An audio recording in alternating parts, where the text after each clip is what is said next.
Good morning, everyone. Welcome to week 12. Week 12. And I'm going to go ahead and pop him up because he's in the car, even though he's driving and he shouldn't be doing this. We are in week 12 of the NFL season. I'm your host of Title Time, Jason.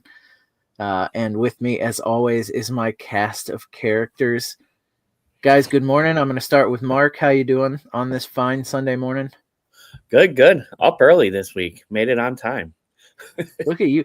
I mean, we are 10 minutes behind starting, so nobody would know that you were on time. But I will say that Mark was in the chat before I was this morning, which is a rare feat. So, good morning, Mark. Good to see you, David.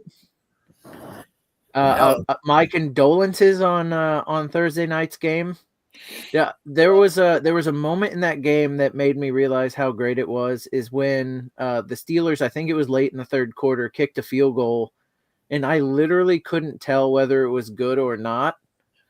And I have no idea if the refs actually saw it was good or they just were like, yeah, it looked good coming off his foot, because you couldn't see anything after that ball left the foot there. But tough loss, but a fun game to watch. How you doing this weekend?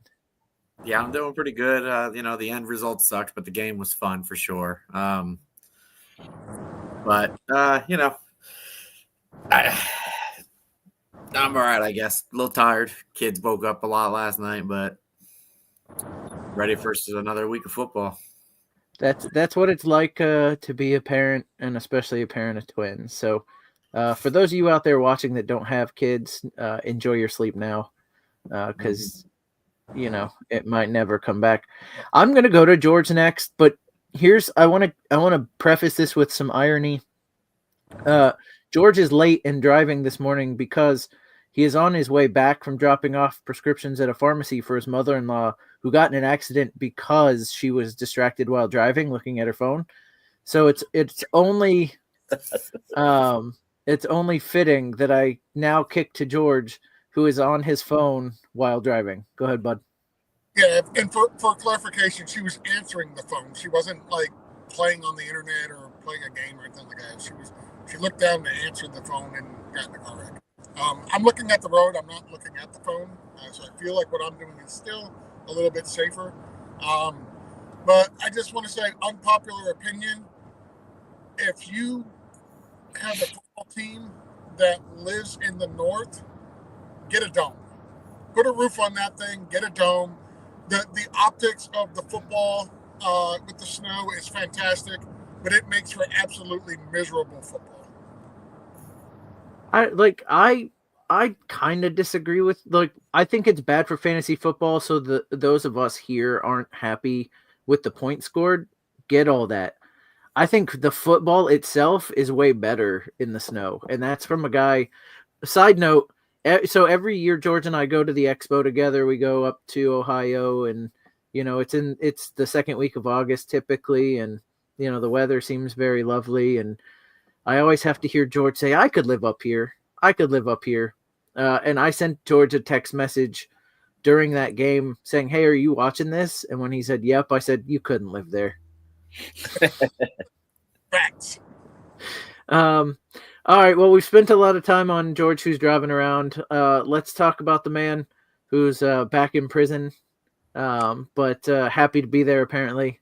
Frito, how you doing, Rich, this morning? I'm doing good, and I want to go on the other side of that fence on snow. I love football games with snow. I don't care if it's a bad game or not. It's just great to watch. I mean, for fantasy and stuff like that, hey, draft kickers that are not in those areas.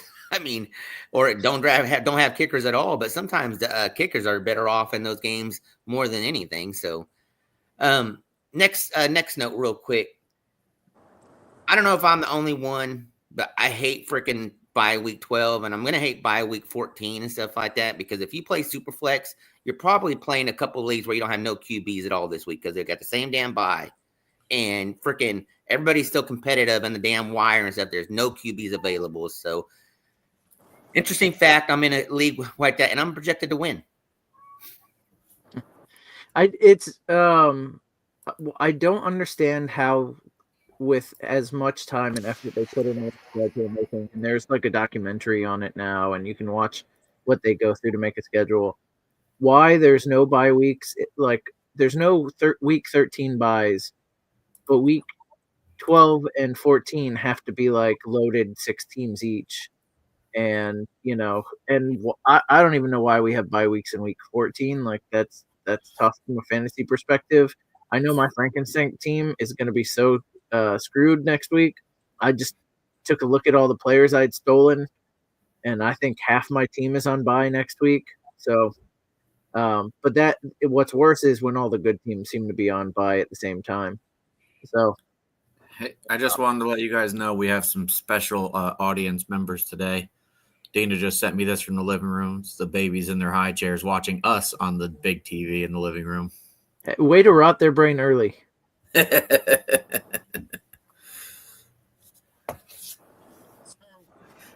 reason that they don't bye weeks week 13 is because it's the holidays. So they want to maximize the amount of income and revenue that they can get from airing the games and all that. They want all the Hey George. Yep. I got a special request from Mom. Can you not mute your audio, but like hide your camera? Apparently YouTube doesn't take kindly to driving. I'm parked. Okay, but they don't like you. Out the window. I'm parked. I'm just saying. It was a request from Mom. I'm gonna have to take you off if you don't do it yourself. There we go. That's fine. Do that because I'm going to go in the house. I'm at the house. That's fine. Okay. So apparently YouTube doesn't allow you to drive around and talk, which is probably smart on their end. All right, before we get into anything else, I do want to mention patreon.com/toiletstitles, patreon.com/toiletstitles. We have a tier for every salary, starting at $2.99. That gets you all kinds of stuff, but including like our waiver wire pickup, which we release Monday instead of Tuesday, to get you ahead of your league mates. We have had members where their waivers ran first thing Tuesday morning. So, getting that information early is important, but also gives you an extra little bit of time to start your research process. So remember, patreon.com/toiletstitles. We have the $2.99 league, and then we have the all the way up to holy crap, George is going to come over and eat all my Thanksgiving dinner with me. He won't help cook it, but he will help eat it. So we have that tier as well. So the first thing I want to get into, it's the same question I ask every week. I ask these guys what game they are looking most forward to. I had to ask these guys what game they picked last week because somebody in the household thought that the paper I wrote on was trash and got rid of it. But as of last week, Mark got a win with the Steelers. David got a loss with the Bengals. I got a loss with the Chiefs, which means Justin got a win with the Bills, and Frito got a loss with the Ravens. Yeah, based off of those results, that paper was trash. Well, I don't remember what George will have to tell me what he picked when he gets back in the house, and that way he may be able to bring us up to 500. I am going to start. I am going to start with Justin, who is not here. He had to run some errands this morning, so he's not going to be on. But he picked the Ravens over the Chargers. That's the game he went with, and he is taking the Ravens. I'm writing that down. So the new rules state somebody else can pick that game, but they have to pick the Chargers. I'm going to take the first person that raises their hands if anybody wants that game to pick opposite of Justin. Anyone going with the Chargers? All right. So Rich is on the side. of the Chargers. Rich, give me your points there. Justin gave me 27-24 Ravens. This isn't it. The points aren't required to win or lose. I just like knowing it. Yeah, so let's see.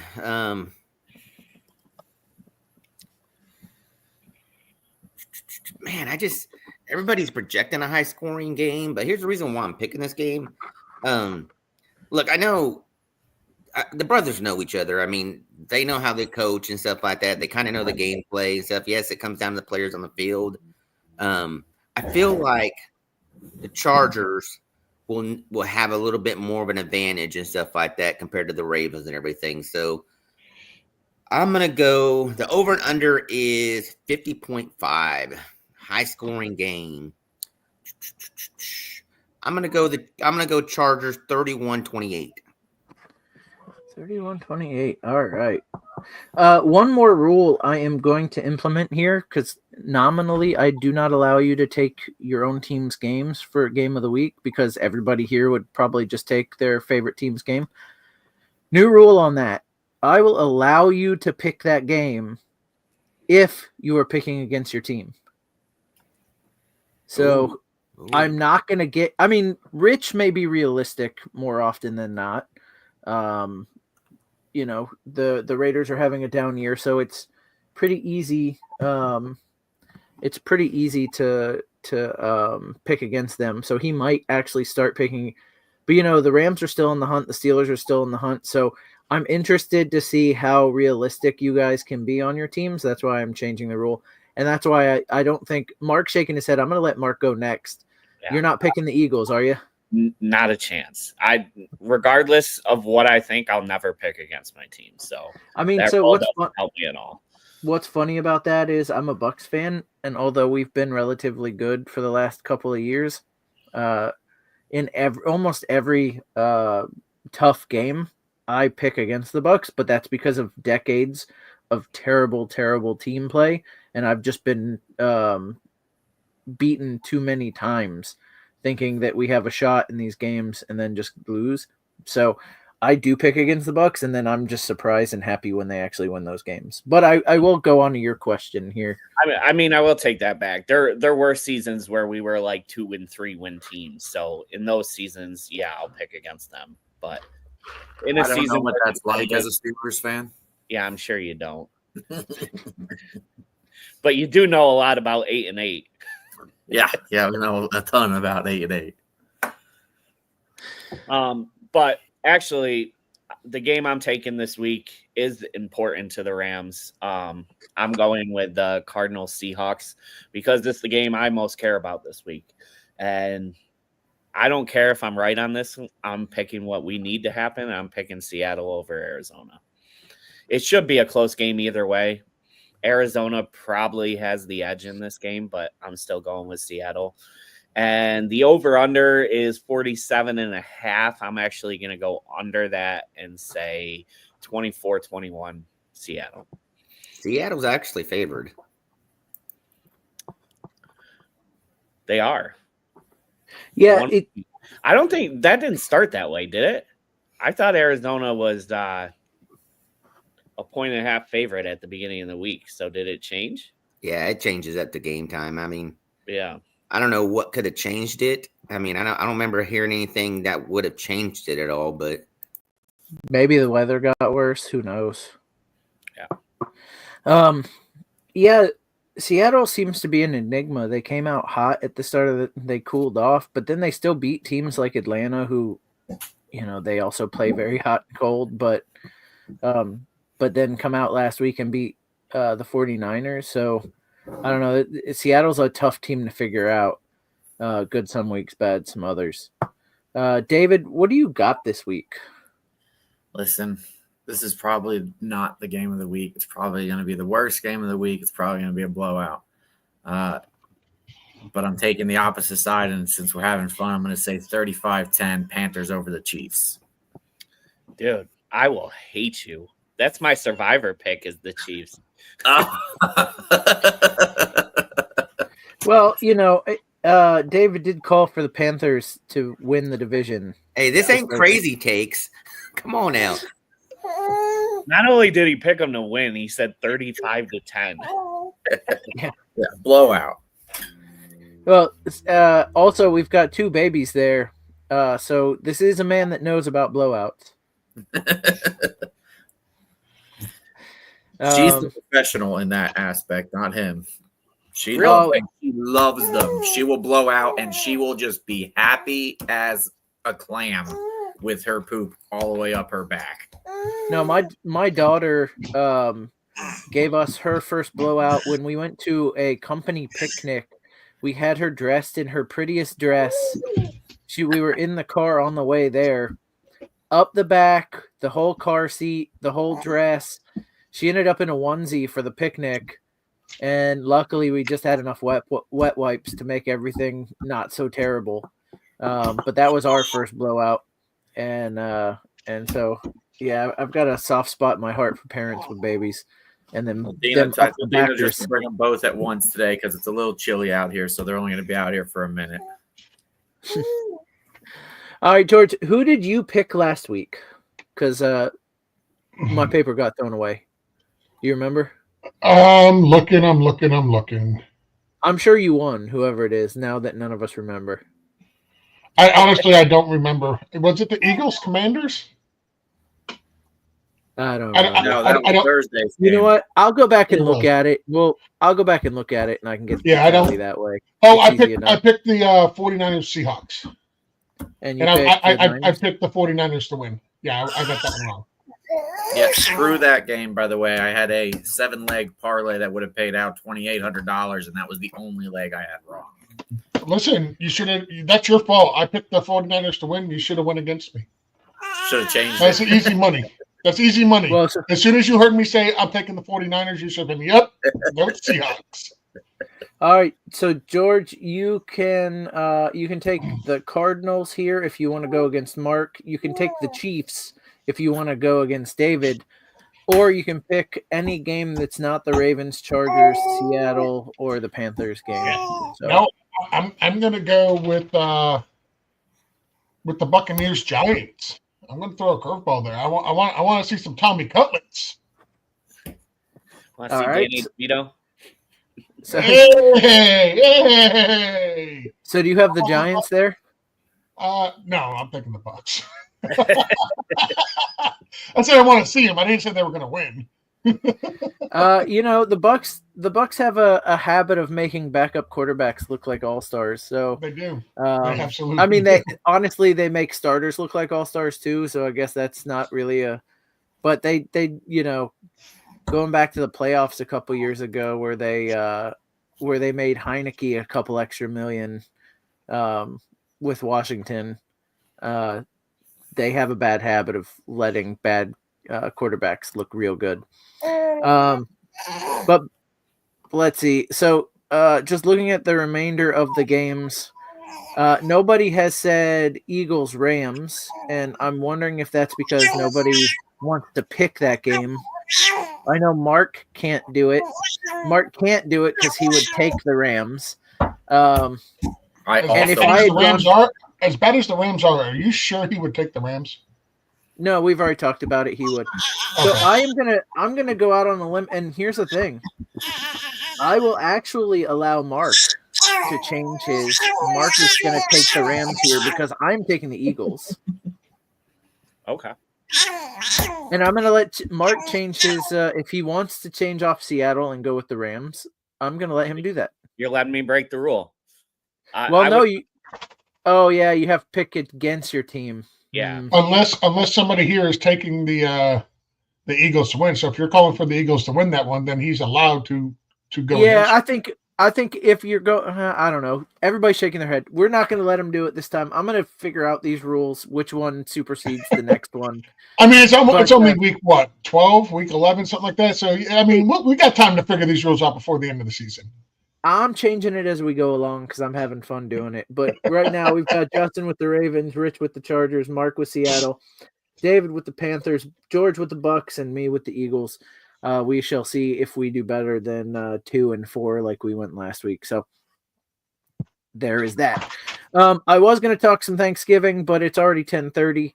we will get into Thanksgiving during the show. I promise. We're going to talk about foods that maybe food that are a little different than a normal Thanksgiving that we actually eat. And both babies are going goodbye. Hi, Dina. Good morning. Hi. She said it's weird to hear my babies through the TV. They are stars, Joe and Burrow. So we're gonna move on to some of these questions, and then we'll get into turkey talk and food talk here in a little bit. Especially now that Bobby Ham is on, I know his food takes are terrible, so we can get some of those from him.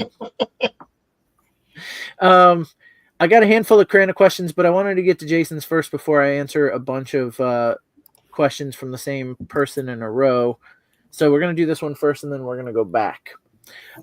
Need one for flex, half PPR. Juwan Jennings, DJ Moore, Rico Dowdle, or Javonte Williams. I'm going to ask it like this. Is anybody not suggesting Juwan Jennings here? I know Purdy's sitting, right? Yes. Most that's likely. the only reason. But so I've got, it looked like Mark and George are doing Juwan Jennings anyway. Okay, so I'll go down to David and say, okay, if not Juwan Jennings, then who? Yeah, give me the running back. I'll go Javonte. I don't count Rico Dowdle as a player, so. All right, that's one for Javonte, and then Rich is nodding. I'm He's also agreeing muted. with David at Javonte Williams. Playing against the Raiders this week, so I know last week, I was kind of big on Estime. I still think he's going to get his opportunities, but they also showed last week they're sticking with Javonte Williams when the opportunity presents themselves, and this week it presents themselves. So that leaves me that leaves me in a tough spot because I have to break the tie here. It's going to be an Audric Estime week. Watch. Sean Payton's going to do that to us. That is what I worry about, that it ends up not being Javonte Williams' week. They are playing the Raiders, who are bad against the run, so it might be both players' week.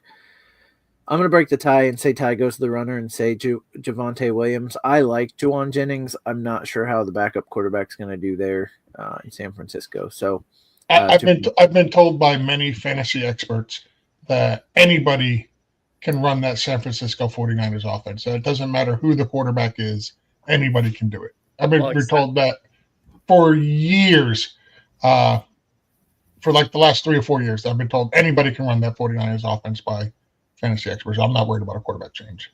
Except You should let Purdy know that this year. Well, that's because Trey Lance is like Bo Nix and he sucks. Yeah, I agree. all right. We're getting up to Crana and what up, boys? Hashtag DeBears.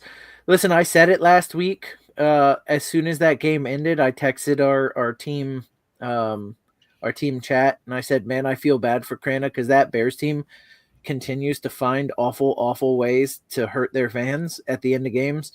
That block kick was just a heartbreaker after Caleb Williams drove the team down, put him in position to win. So I feel bad for you, Crana. I mean, I don't have any feelings one way or the other towards the Bears, so it didn't really affect me other than as soon as I saw that block, I'm like, man, that's rough for Crana. But we move on to one of the questions. Monty or Connor in a PPR?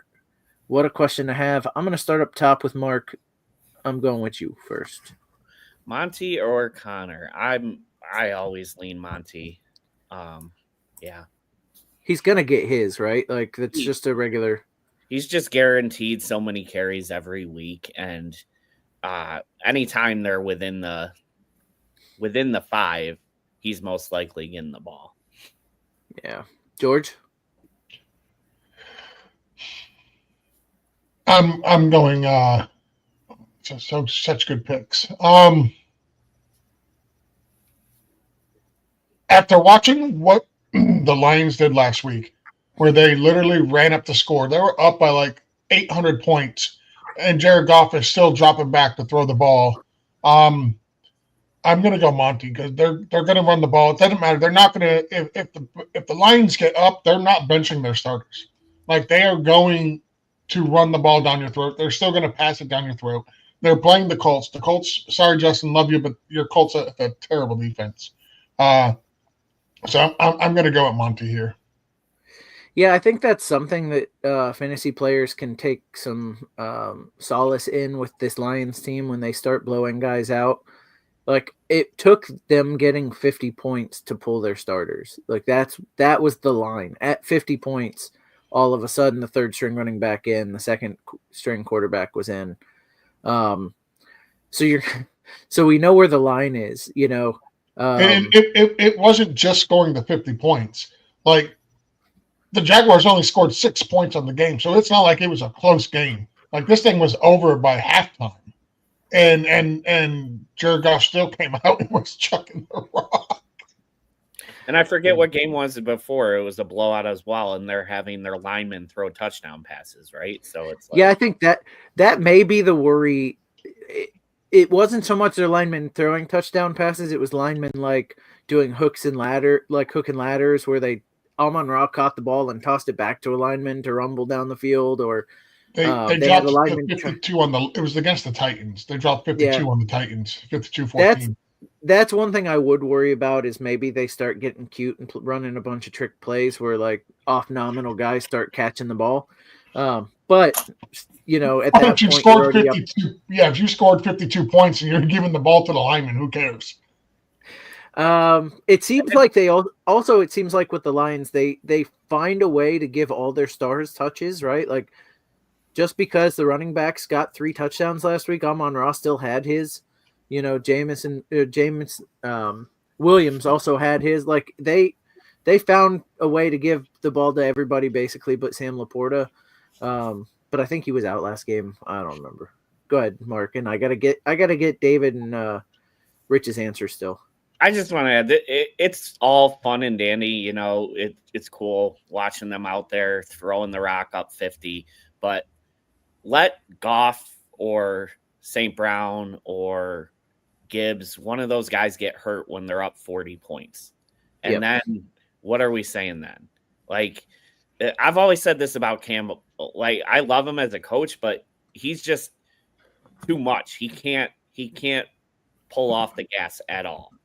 And sooner or later, that might come back to bite him. Yeah, listen, it's good for us fantasy players until one of these guys are out for the season because, you know, they've got a guy in that, you know, but if you're the Montgomery owner and he's already got you 20-something points, but hey, you need 26, we're all thrilled he's still like running him hard down the field. So, I don't know. You see both sides, right? They can get hurt in the first quarter just as easily as in the fourth quarter, you know. Yeah, these guys play football, so they get hurt when you don't need them, you know. Yep. Rich, I'm gonna go to you. Yeah, what are we talking about here, man? This is the freaking Lions that were below everything for millions of years, and now that the team is scoring and stuff like that, let them score at will. They're trying to catch up on the last 40 years of 0 wins, and I mean, come on, man, let them score as much as we want, and we'll enjoy it. Don't discourage me at all, man. I'm taking the Lions here, man. I'm taking Monty.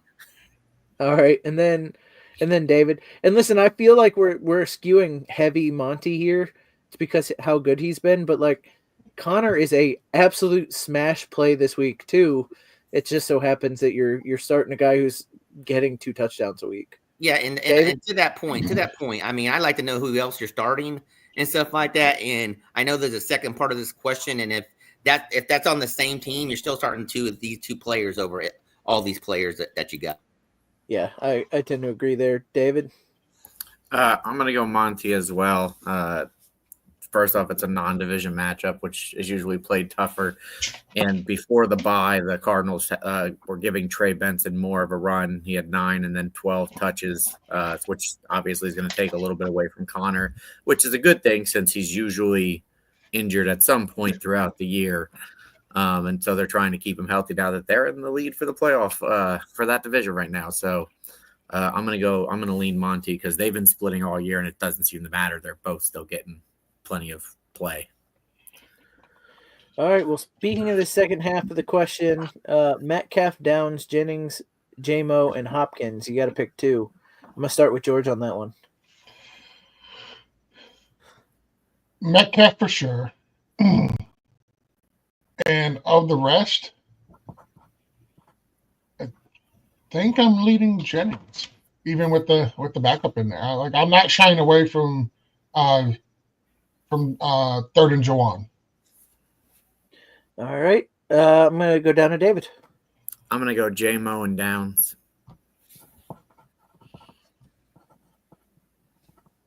All right. J-Mo and down. And making his morning debut, Mom is back on.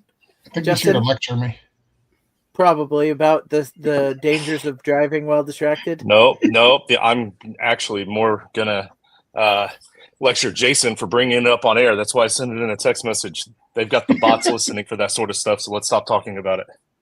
Okay. Talking about what? All right. Well, you've got to answer the second half Exactly. of this question, Justin. Metcalf, Downs, Jennings, J-Mo, and Hopkins. So I'm not too. I'm in the same camp as George when it comes to Jennings. I'm not too overly down or cautious about the backup quarterback in that system.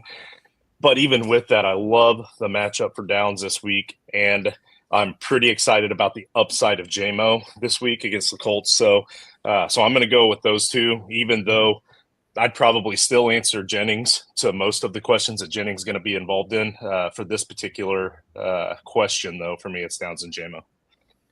Downs and J-Mo, that's two for each of those. David? That's who I picked. That's right. You already picked. Yeah. And then Mark. So I'm with George. I think Metcalf's a lock for me. And then to me, it's between J-Mo and Jennings, and I'm still going to lean Jennings. Even all with right, the quarterback. We are all tied up at 2 apiece. So, Rich, break some ties.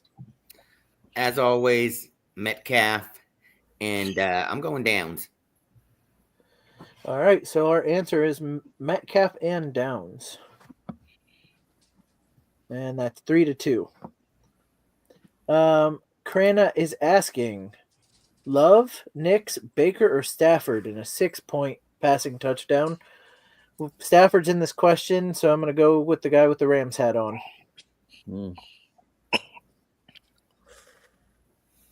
This is tough. Stafford's definitely in play here. Baker with Evans coming back. They might not need to run it. I'm going to lean Stafford just because the Bucs might not need to run the ball. Throw the ball as much in that game against the Giants. So I'm going to take Stafford. One for Stafford. Rich. Yeah, man, I might be the oddball in this one, but I'm going Knicks. Playing against the Raiders. Knicks has been coming on. I hate to say it, but Knicks to me is the rookie QB of the year over Jaden Daniels. Just the way he's playing and look, he can run. I mean, he's running more than freaking Jaden Daniels. So I'm going Bo Nix here. All right, Bo Nix. George? Yeah, well, you know who I'm not taking because he sucks. That'd be Bo Nix. I'm going to go with Jordan Love here. Jordan Love. Okay, one for Stafford, one for Nix, one for Love. David? I'm going to go Baker. They might not need to throw the ball much against the Giants, but Mike Evans is back. He has 1,000 yards receiving every year that he's played, and that's at risk now that he missed a few games. They're going to load him up. He's going to have some fun today. So I'm going to take Baker, and I'm going to take Evans in everywhere I can have him. All right. And so it's Justin gets to break the tie. There is only one quarterback in the NFL this week, and that's Lamar Jackson, that I'm starting over Bo Nix. Bo Nix has been playing crazy good football of late, better than Jaden Daniels, just like Rich stated.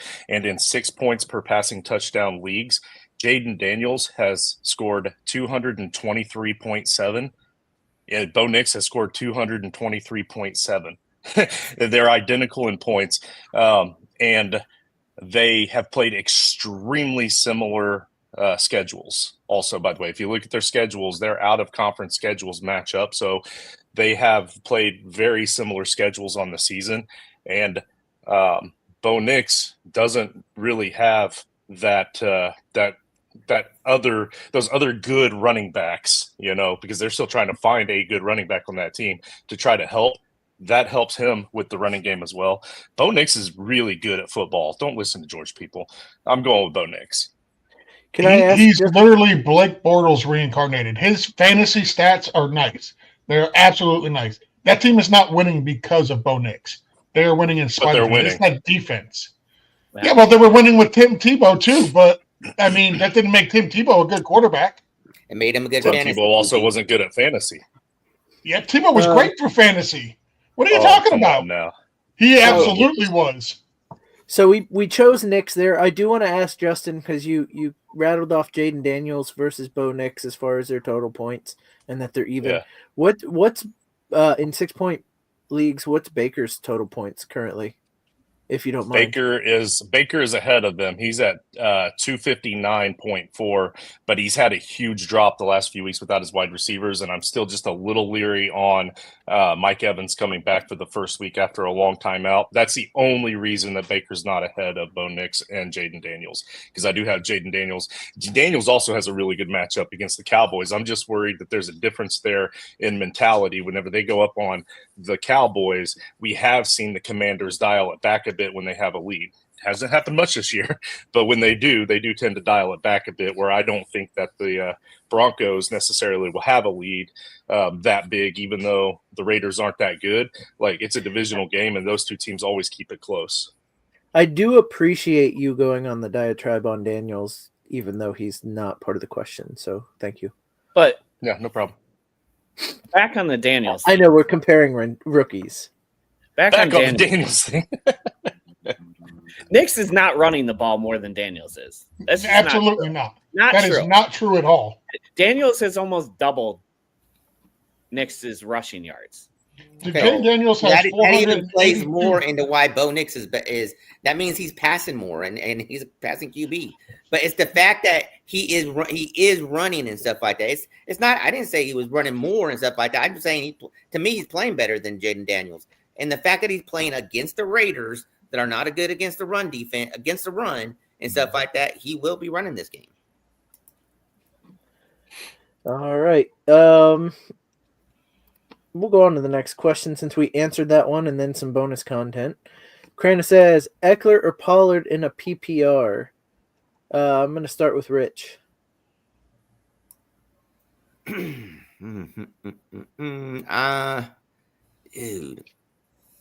I'm going to go Eckler. Eckler for David? I'm going to go Eckler as well. 2 for Eckler. Justin? Spears is out. I'm going to go Pollard, but it's an ugly start. I don't like it, but just because of volume alone, he has a higher likelihood of falling into the end zone. All right. That's 2 Eckler, 1 for Pollard. George?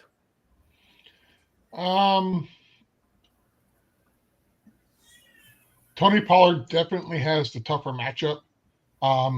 Dallas is 27th against opposing running backs, and Tony Pollard's at Houston. They're number 4 against opposing running backs. I'm going to lean Austin Eckler, and that is also with Brian Robinson returning as well. But I still think because it's PPR and because of the matchup, I think I'm going to lean Austin Eckler.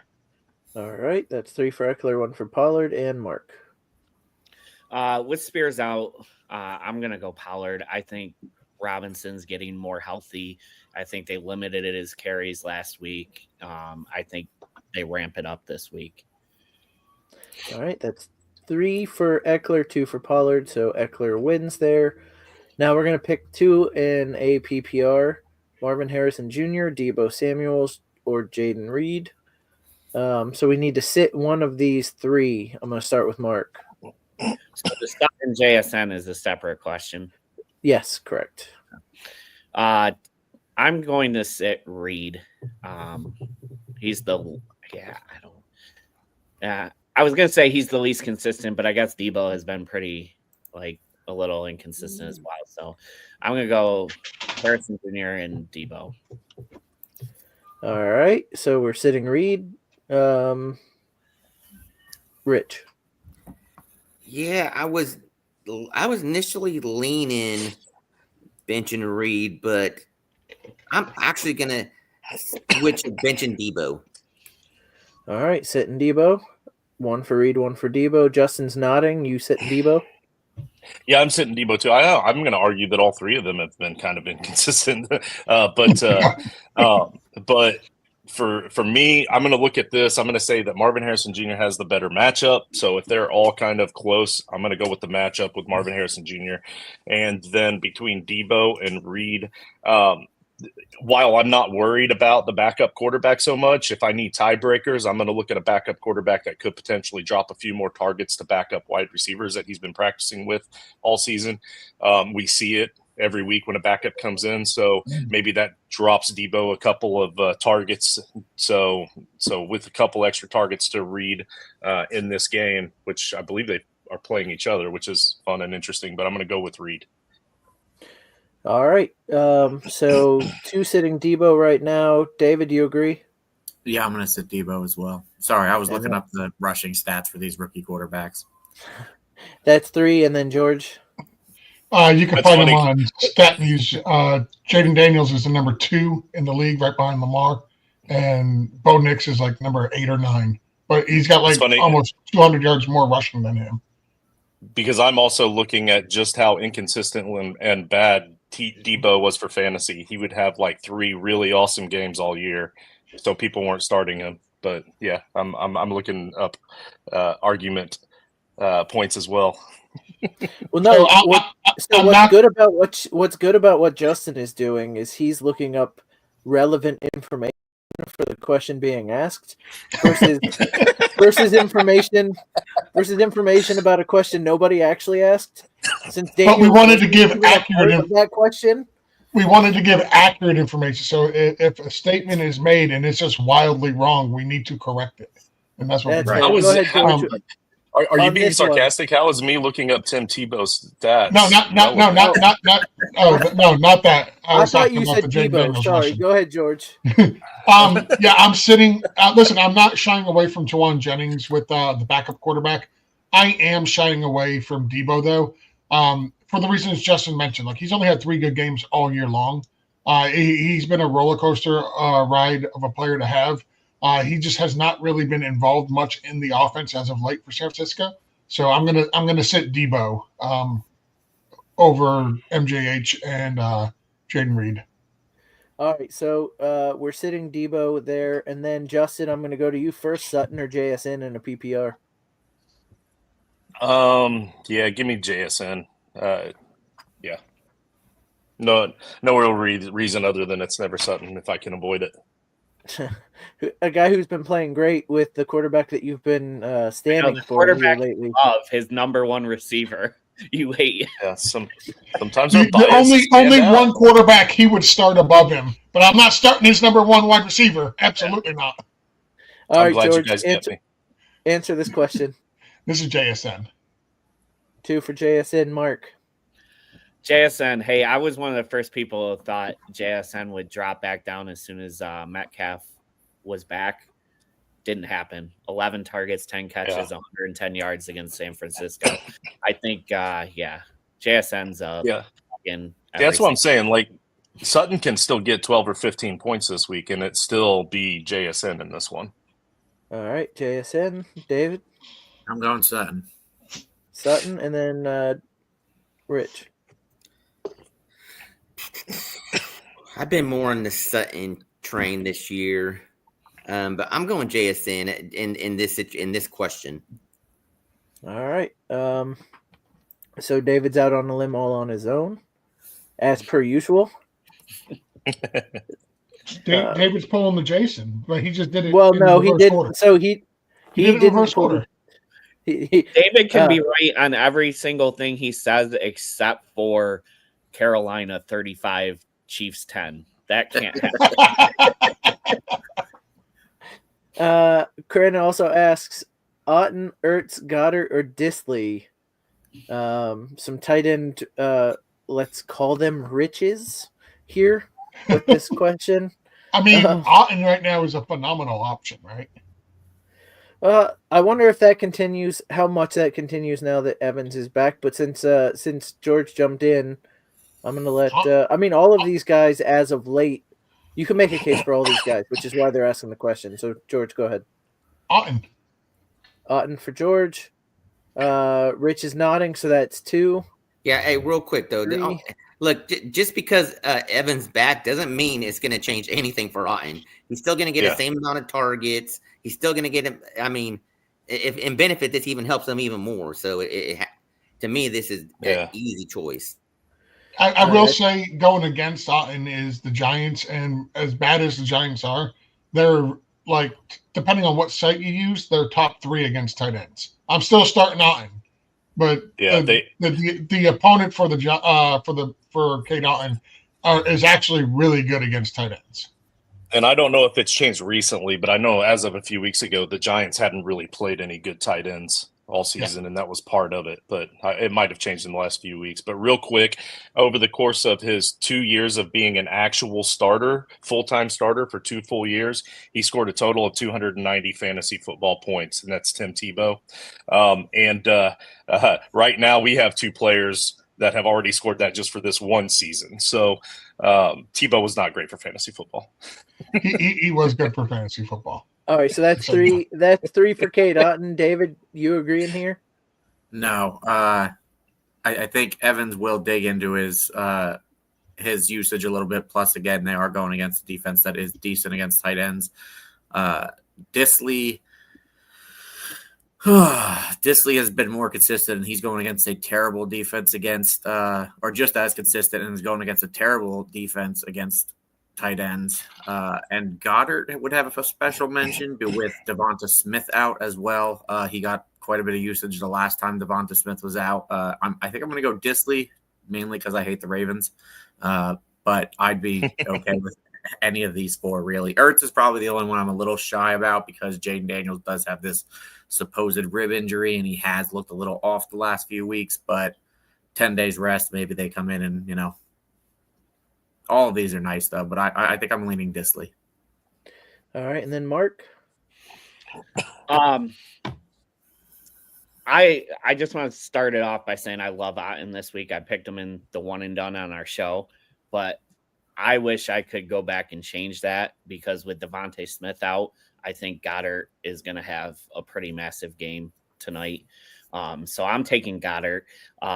I talked about it a little on the Tuesday show with Disley. I'm staying away from both Disley and Andrews in that game. I just think with Roman on the other side, like he's going to be able to help them stop Andrews. And I mean, Roman's been with the Ravens for how long, so they know what he's up to. So I'm just staying away from all the tight ends in that game. It's Goddard for me. So I would have chosen Goddard if I was allowed to pick, because I do think he has a massive step up when Devonta Smith is out.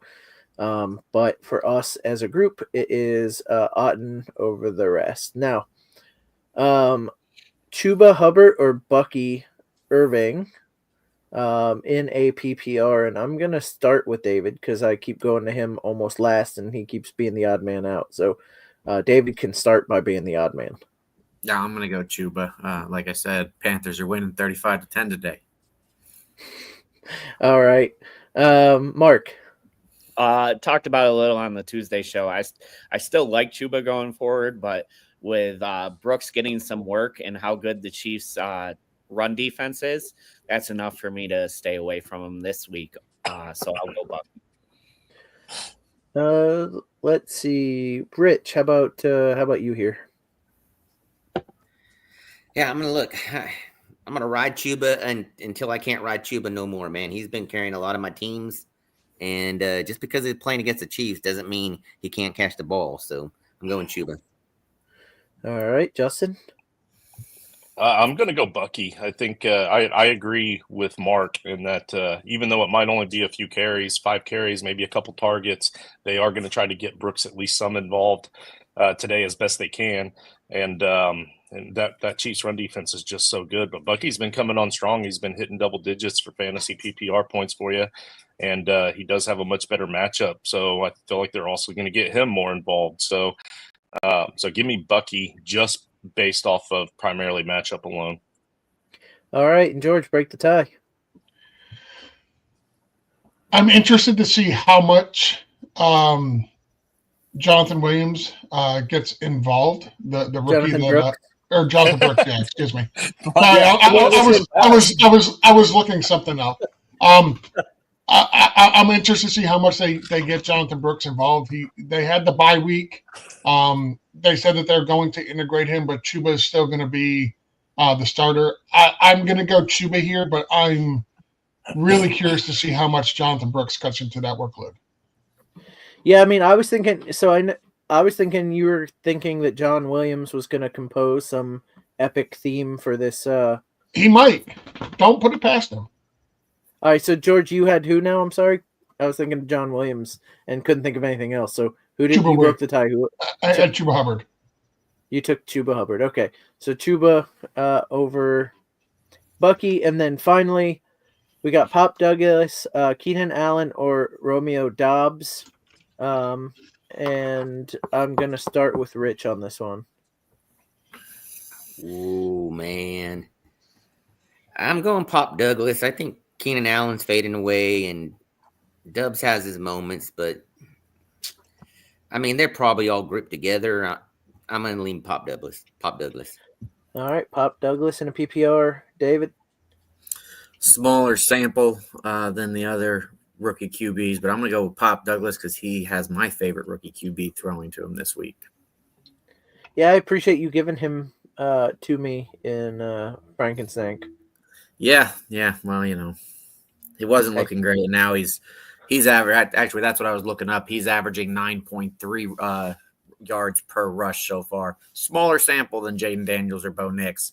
And they haven't run him as much, although they are running him more now, and they should continue to do so at a 9.3 clip. Mark? I hate this question. I'm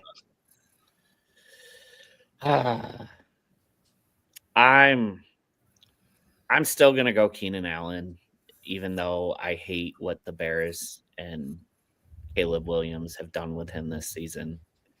But, I mean, I think we've seen Bourne get a little more involved with New England.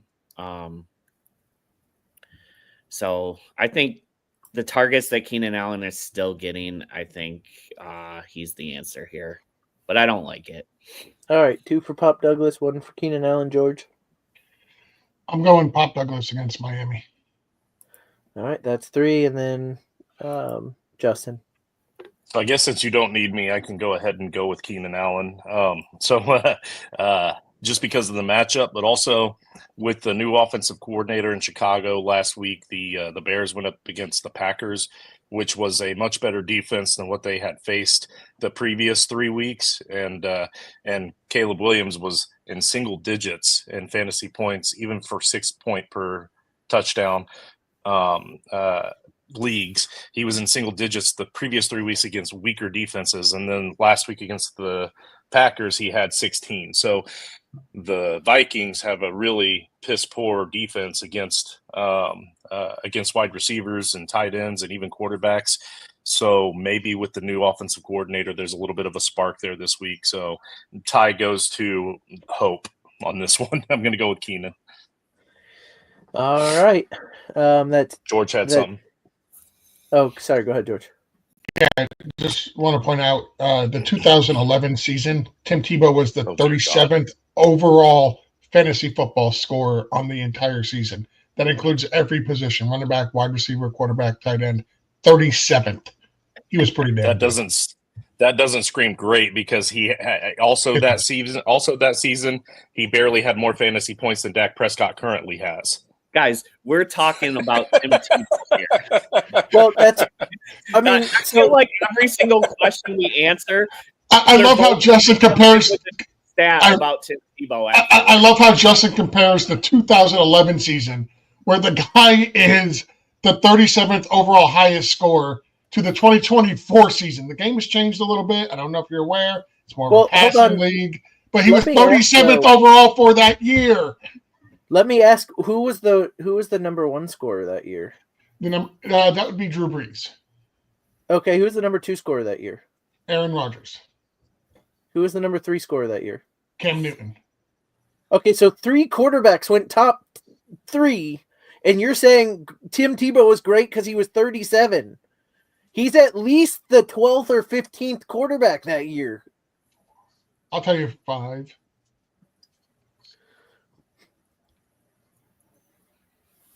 He was the 9th quarterback that year. Well, thank you. Okay, so he was a top 12 quarterback once, and you're saying he was great. I don't know why we're talking about Tim Tebow. He was good at fantasy. So Bo Nix, Tim Tebow. Hey, they're both good at fantasy. They're bad quarterbacks, though.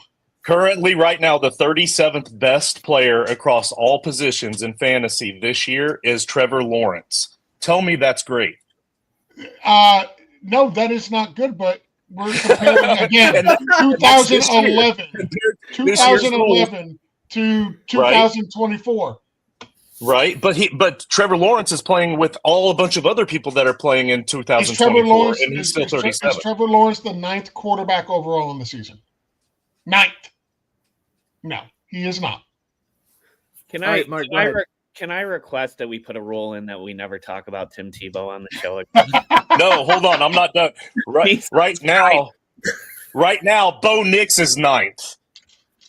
So you think Tim Tebow's great, but you don't like Bo Nix. No, I said they're both good fantasy quarterbacks, but they suck as actual NFL quarterbacks. That's what I said. I've been putting in timeout for talking about less. Oh, wait, no, that's total fantasy points. Hold on. Hold on. All right, we're going to go to our next question while Justin looks this up. Jordan Love is 9th right now. Jimmy F says, CJ Stroud or Tua in a PPR. Mark, tell me why it's Tim Tebow.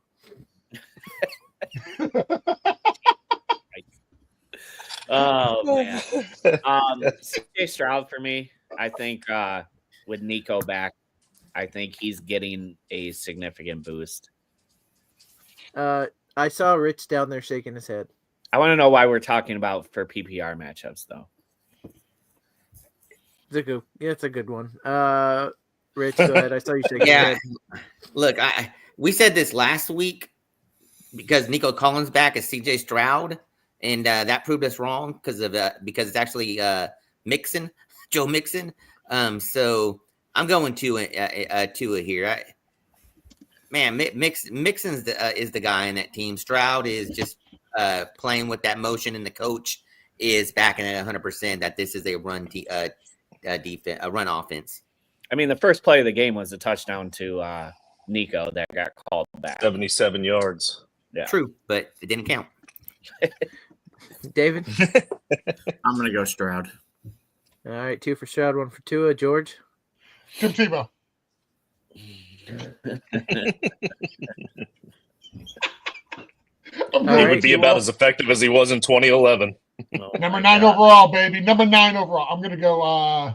I'm not putting my because you've got him on the waiver wire, just like you did Bo Nix. I'm not putting my Homer hat on, even though I am wearing a Dolphins hat. I would actually start to over CJ Stroud. All right, break the tie, Justin. Tua. All right, it is Tua. Can somebody tell me if they can stop researching Tim Tebow stats? Can somebody tell me who over the last since Tua's been back who scored more points in the Stroud or Tua? Because at this point, I'm not sure who it would be. I know we're all down on Stroud, but I feel like Tua hasn't been great either. But we're going with Tua there. And this is a tough question because it's so good. We haven't had a lot of those today. I'm going to start with Rich on this. Who would you rather start this week, McBride or Bowers? The last time Bowers played the Denver Broncos, he scored 23 fantasy points, his second season game above last week's and everything. So you don't go away from Bowers. I like McBride, don't get me wrong, but Bowers is the number one target on that team and is going to keep on getting the targets and the production out of it. All right, so that's Bowers for Rich. Mark?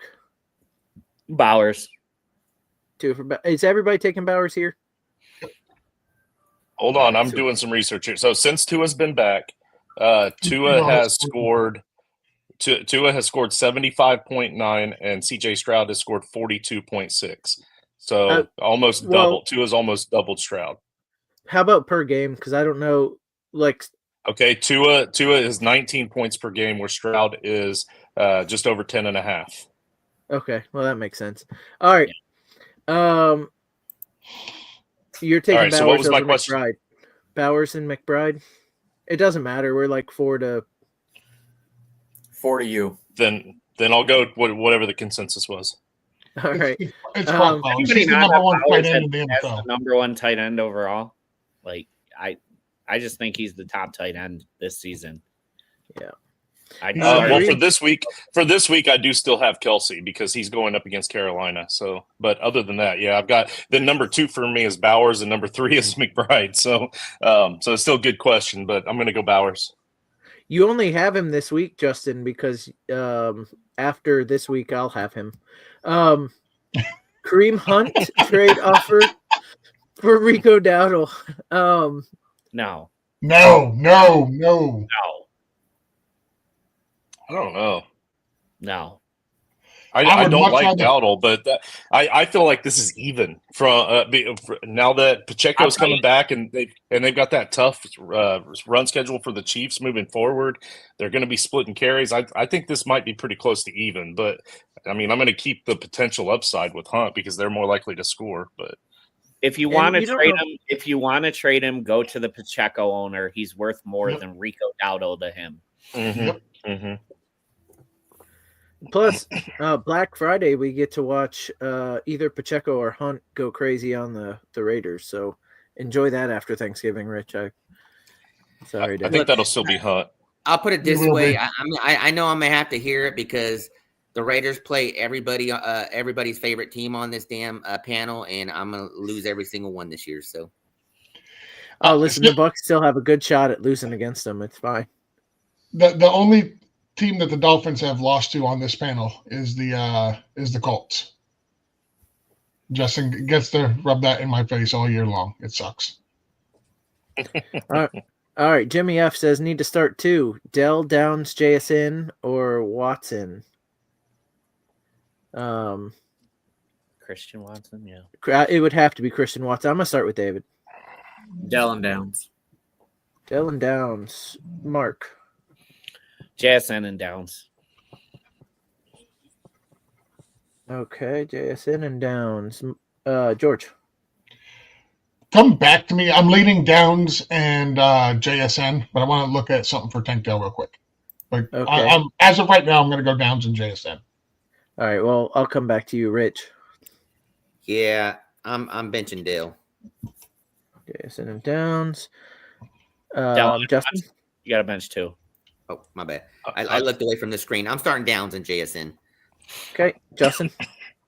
I'm going Downs and JSN, and I'll be right back. All right, and so George, it doesn't really matter who you choose. I'm sticking with Downs and JSN. All right. And then need a quarterback for bye week purposes. Drake May, or is anybody jumping back on the Anthony Richardson hype train? I know George did because he picked him up in our. Never left it. I'm starting him this week. Never left it. He's running. So 2 for Richardson, David. I'm going Drake May. That's Drake May, and then Rich. Richardson. All right, so that's especially because this week, Drake May versus the Dolphins. The Dolphins have a really, really good pass defense. Really, really good pass defense. You can run on them, but their pass defense is really, really good. Okay, and then one more question from Jimmy. We need 3. Harrison Jr., Reed Williams. It's a wide receiver, so it's J-Mo Williams, Mike Evans, or Pittman. You got to sit 2 of these. George, who you sitting?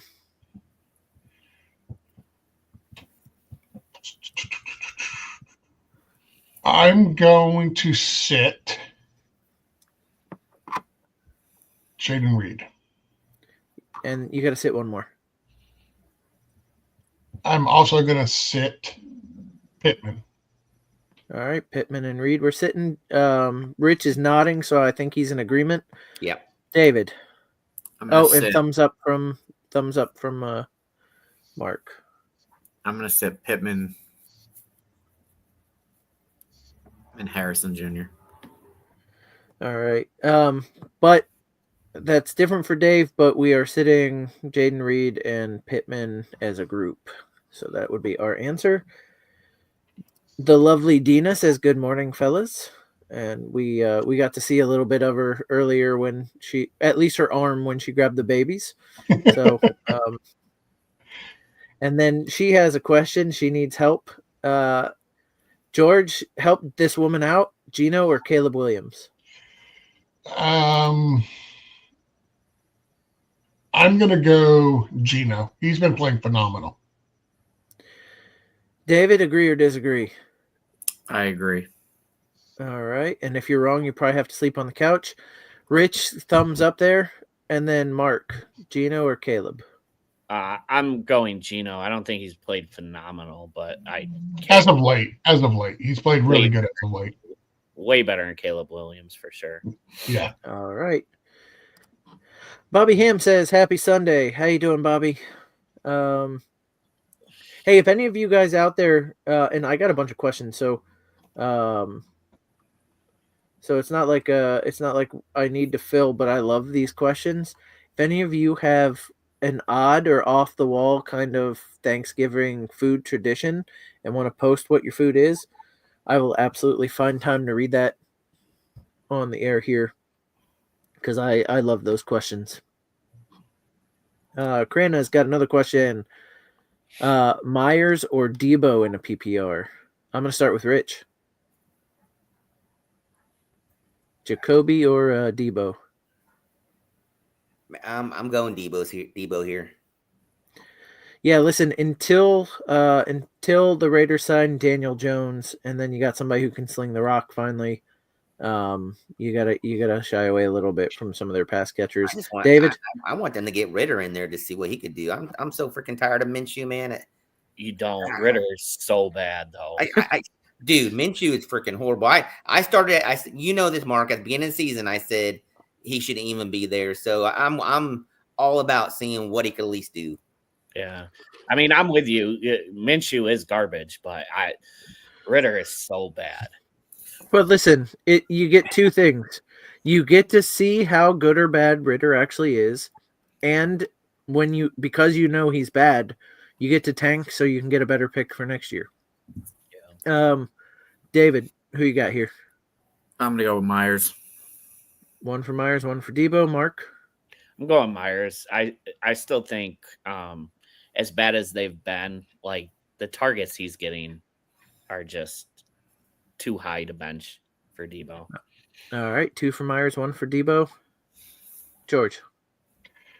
Yeah, I'm gonna I'm gonna go with Jacoby Myers here, just because it's full point PPR. If it was half point, I would definitely go Debo.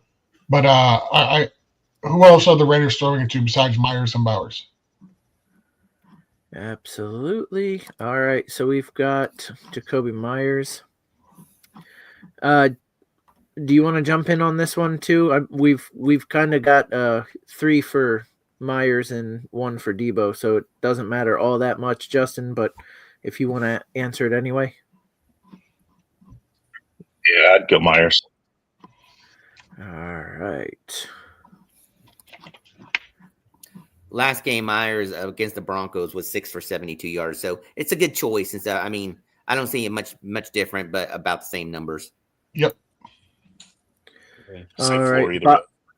Bobby Ham says Laporta or Otten at tight end half PPR. With Justin just coming back, I'm going to let him answer this one first. Laporta's tempting because I've seen the Colts against tight ends, but Otten's just playing way too good. right now for me to not. And I agree. I forget who said it earlier, but I agree that Mike Evans, if anything, maybe even helps him. Now, if it were Godwin coming back and taking away some of those slaughter shorter routes, then I'd be a little bit more concerned. But obviously, he's not coming back, so I'm going to stick with Otten and hope that Mike Evans can help clear the top even more for him, and he has another big game. All right, that's one for Otten. George?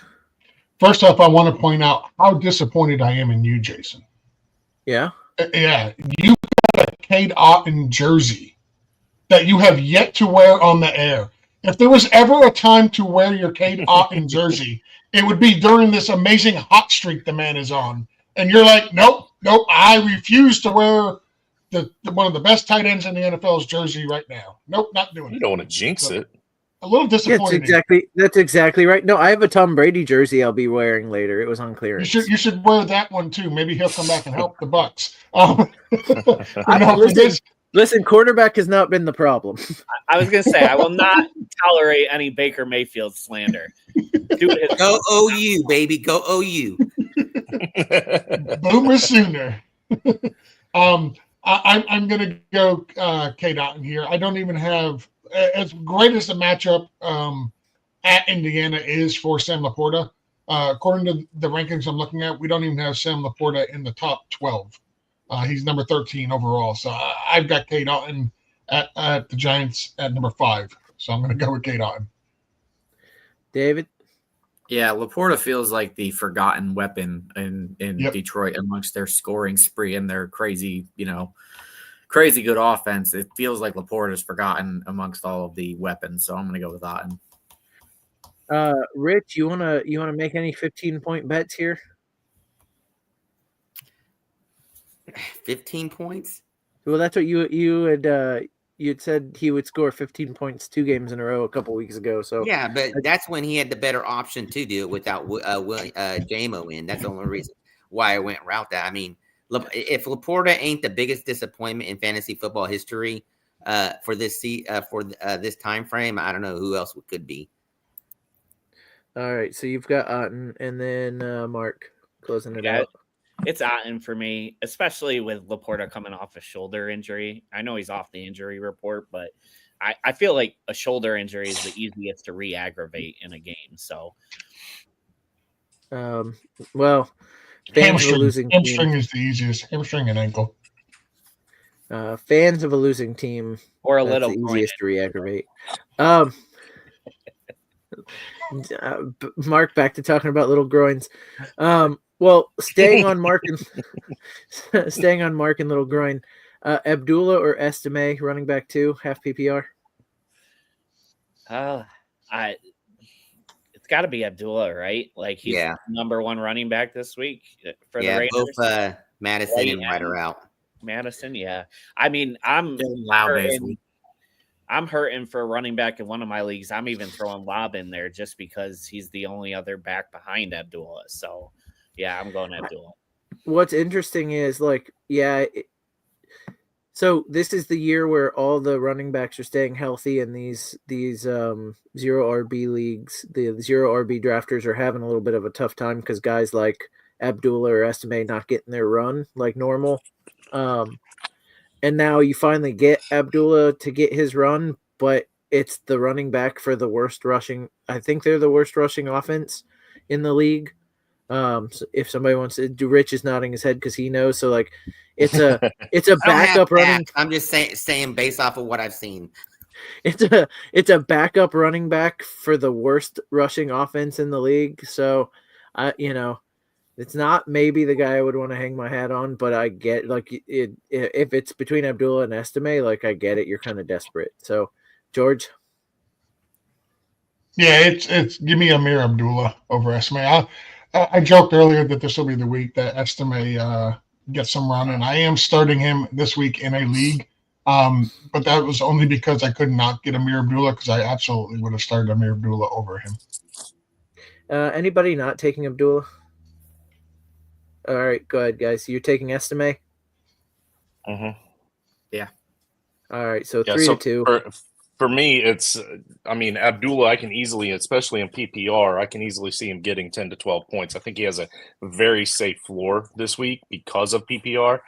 But I mean, are they actually going to be able to get a lot of opportunities to score? That I don't see. And then on the estimate side, he has one thing going for him. He gets to play the Raiders. I might start 3 running backs for the Broncos before I start Abdullah. And then does this change anything for you? Trey Benson is an option, but he's already starting Connor. Would you start Trey Benson over Abdullah, which is the guy that we ended up picking?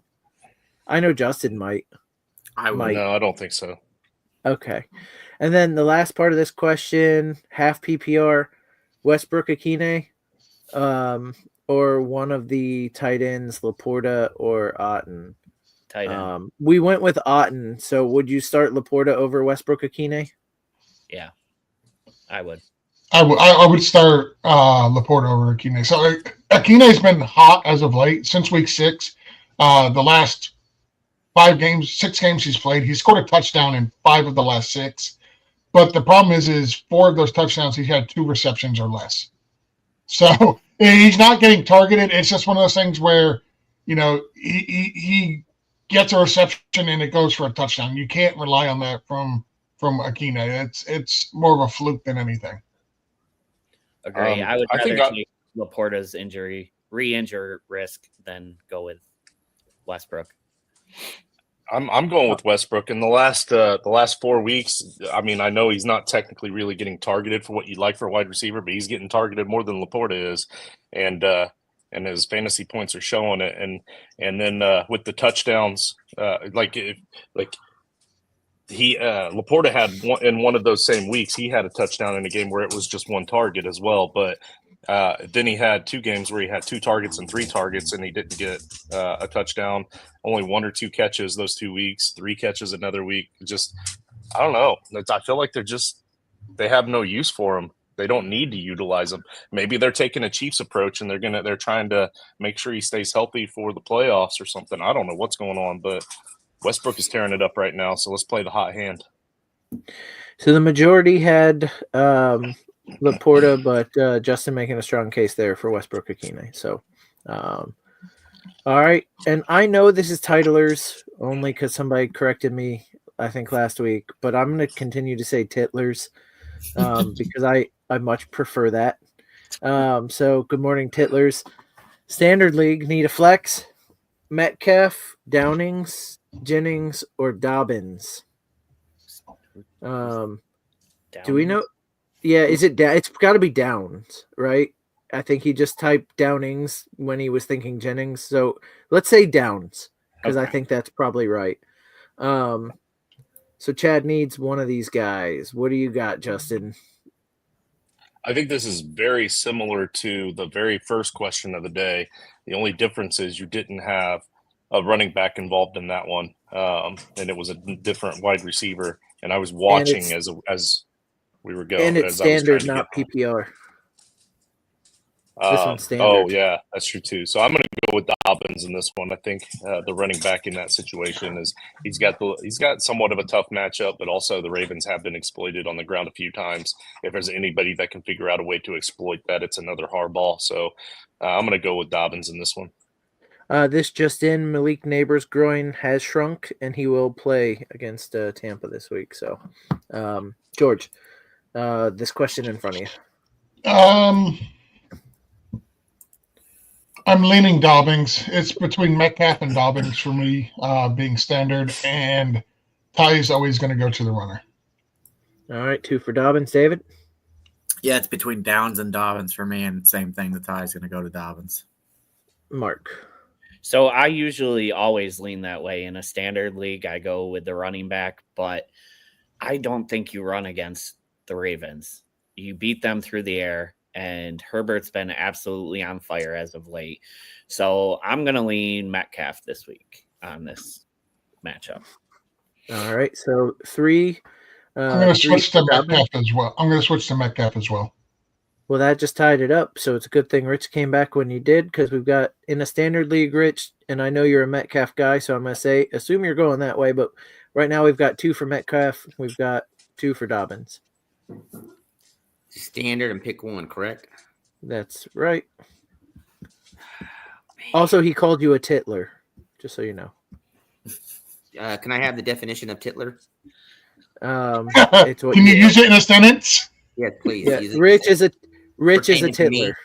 titler. Chad, Chad Roan has called Rich a titler. Okay. Oh, you mean titlers? Okay, I get it.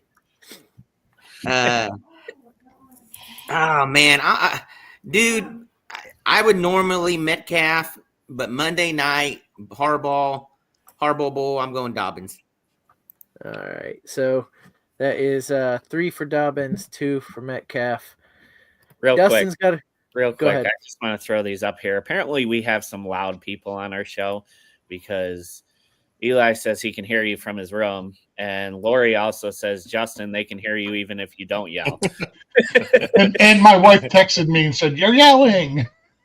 I don't. So I don't understand Eli. So Eli could only hear me because I have headphones on. He can't hear you guys unless he's listening.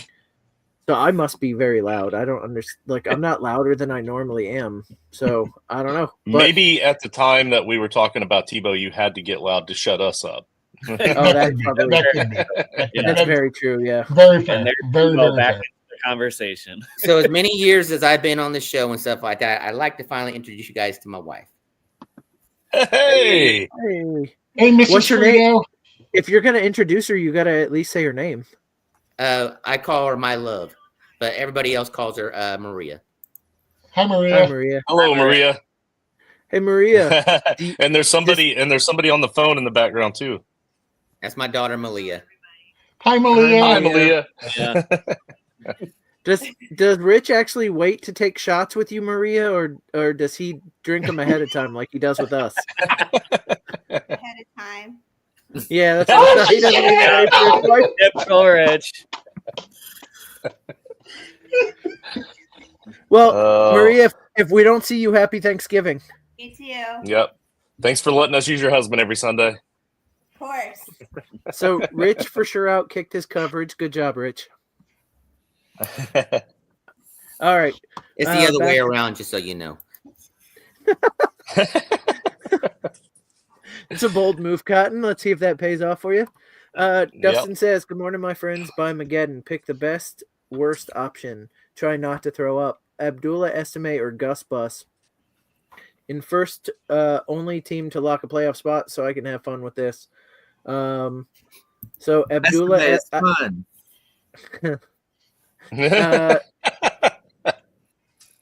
so we had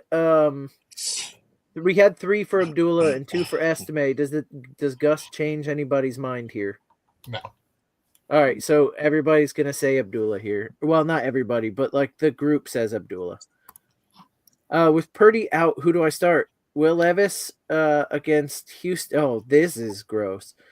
Will, Phenomenal.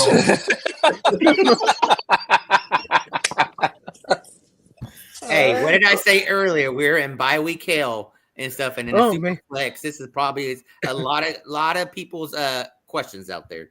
Man, I I look agree. down and when Will Levis seems like your best option. Whoa. Levis versus Houston, DeVito versus Tampa. Oh, that's not a bad option. It's just not a great quarterback. And then Allen against Green Bay. I'm gonna start. Who wants to start the shit show off?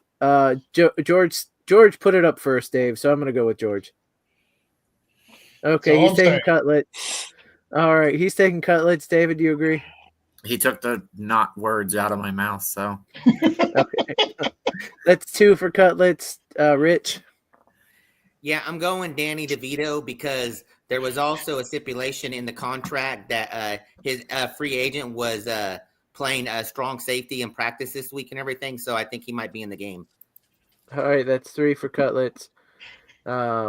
Justin.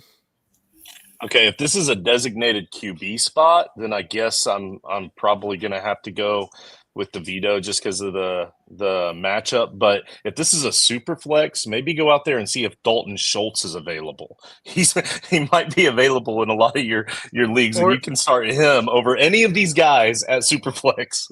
Or Schoonmaker. I was just getting ready to ask. I was getting ready to ask if anybody would start Schoonmaker over any of these quarterbacks in the super flex. And sure, I think I might start Genesis over any of these guys. Hey, I got a question. If we added, and he hasn't gotten sleep since the babies were born. No, not allowed. Mark, go ahead.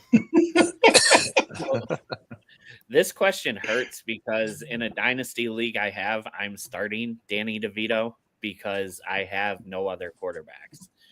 And it's a single quarterback league, but that league, everybody hoards every possible option. My quarterbacks I had were Trevor Lawrence, Daniel Jones, and that was it. So, yeah, I have to go DeVito.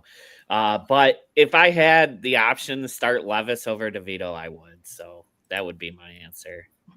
And all right, so you're Levis, but everybody else DeVito. Yeah. Brandon Williams says, "Good morning, guys. Neighbors or CD Lamb this week? Oh, man, did you think this is where it would be?" And honestly, like if you had a really good team at the beginning of the season, I could see this being a question, right? Because that means Neighbors hit, CD Lamb hits. But this has a different feel than it did at the beginning of the season. If this is like, which of these two guys do I have to start this week? Neighbors or CD Lamb? I'm gonna start with Rich. I'm going Neighbors. I think his gameplay goes up because of the switch and everything.